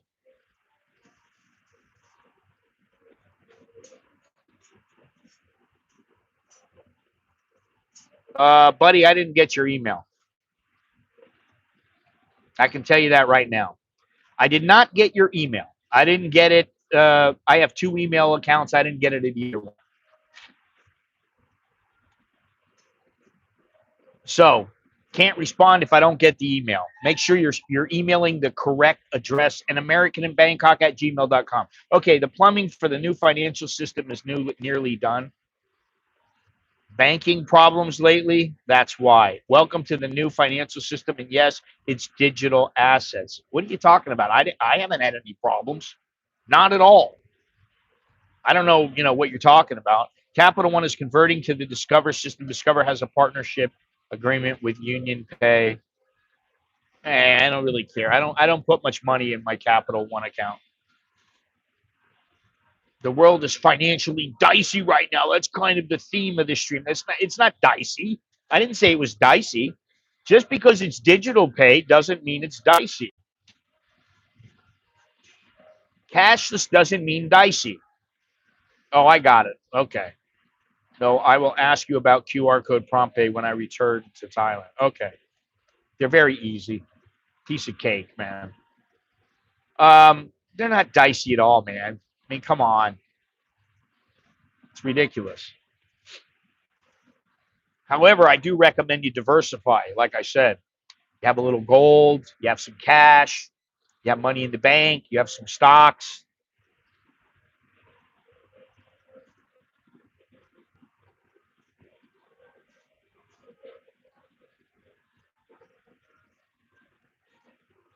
Now, let me see something here. Spam.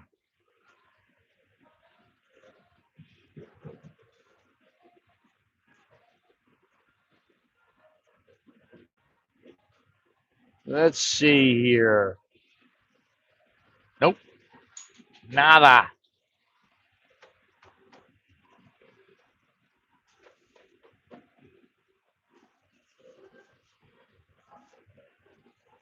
Tomorrow I eat some Pittsburgh pierogies, spelled wrong, I'm sure. Then cremantis sandwich, which they're supposed to be famous for.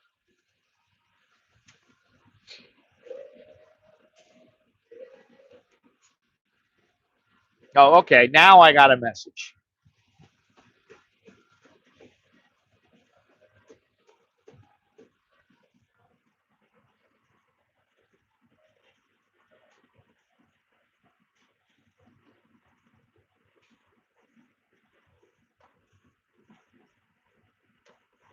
Yeah, okay. All right.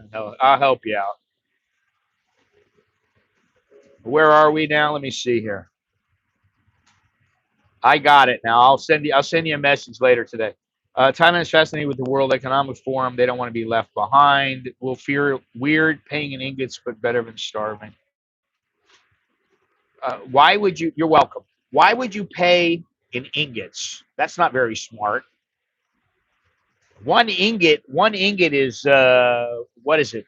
50 something thousand, 55,000 baht. What are you gonna do? You're gonna pay with one ingot? I mean, and people aren't gonna take it.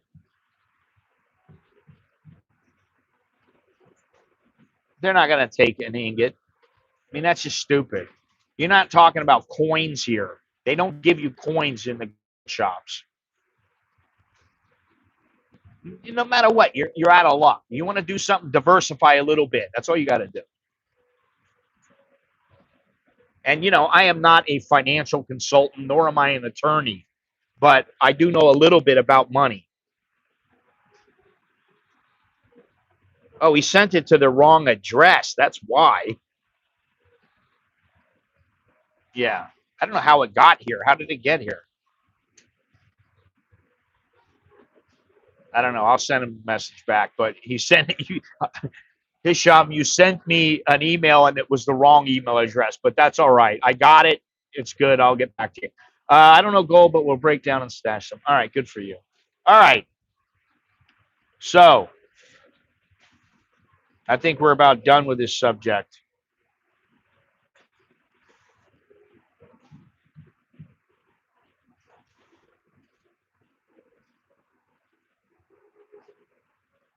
We're about done. I've had enough.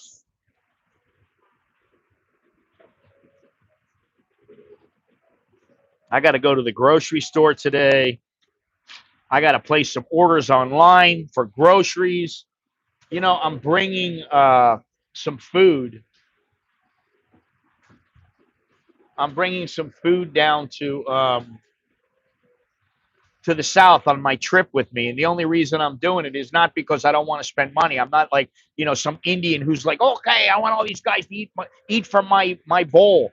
No, it's because I want to keep with my diet, and I don't want to eat the diet that I eat now it's dialed in. It's exactly what I want to eat. And I have numerous different dishes and all that kind of stuff. And I've lost about 13 and a half kilos. So I want to stick with that. So I'm bringing walnuts, some mackerel. What else do I have in there? Oh, protein bars. I have some Quest protein bars. I have a bunch of stuff. I'll be bringing some burgers down there. I'll be bringing a few things. So all that I can't carry on the plane, unfortunately.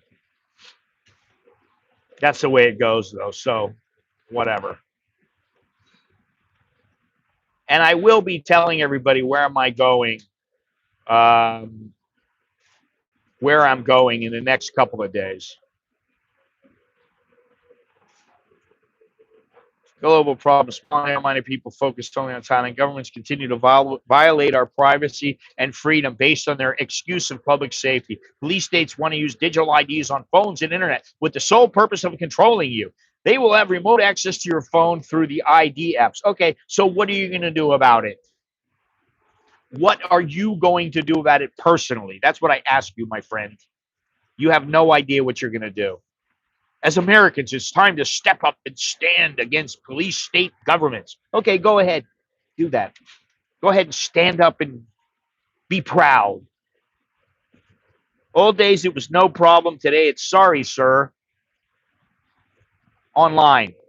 I order online. I can get them from Shopee, and they're a quality protein bar. Just enforcing it. Try taking out $10K from a U.S. bank.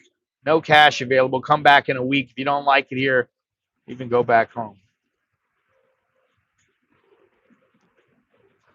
Don't know what to tell you there, buddy. You're welcome.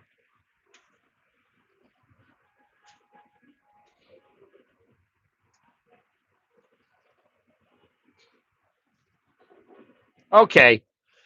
So I guess we're done. Are we done? I guess we are. Let me see here if I can do this. I'm trying to figure out what I did with my window, my video window.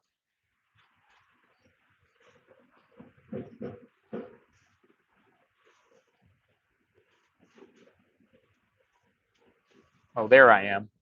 Okay. Do me a favor one more time. Hit the like button. I'd appreciate it.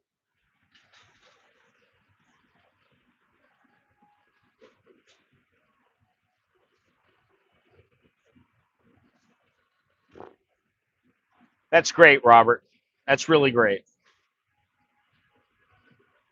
I see the humor in it, although I'm not laughing, but it's not funny to me, but I don't care. I mean, it is what it is. Well, if they check your blood pressure and said 255, what do you expect? They could be in trouble if you just died. That's extremely high. Were you running upstairs before they took it? I don't know who you're talking to.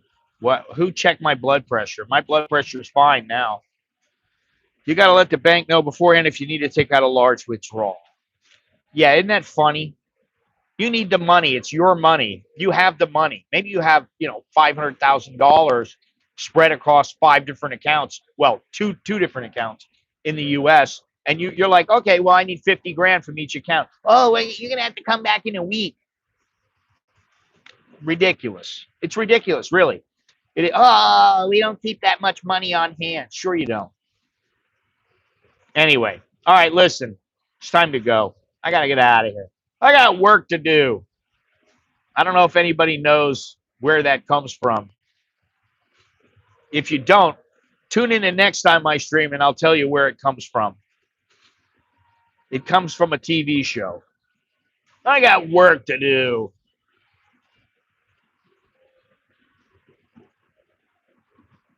Anyway, all right. Well, thank you very much, everybody. I appreciate it. Keep hitting that thumbs up button. I'd appreciate it.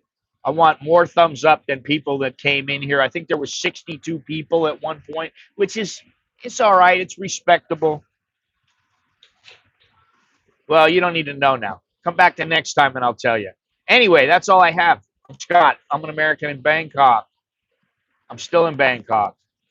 And I'm going to get out of here. And you know what? Nobody's going to know where I am except you guys. Because I'll tell you where I'm going to be. And then you'll know, and nobody else in the world will know where I am. Because I know you guys can keep a secret. All right, I'm out of here. I'll talk to you guys later. Choke D, jerk and my, all that good stuff. Good luck. See you again. Take care. Bye-bye.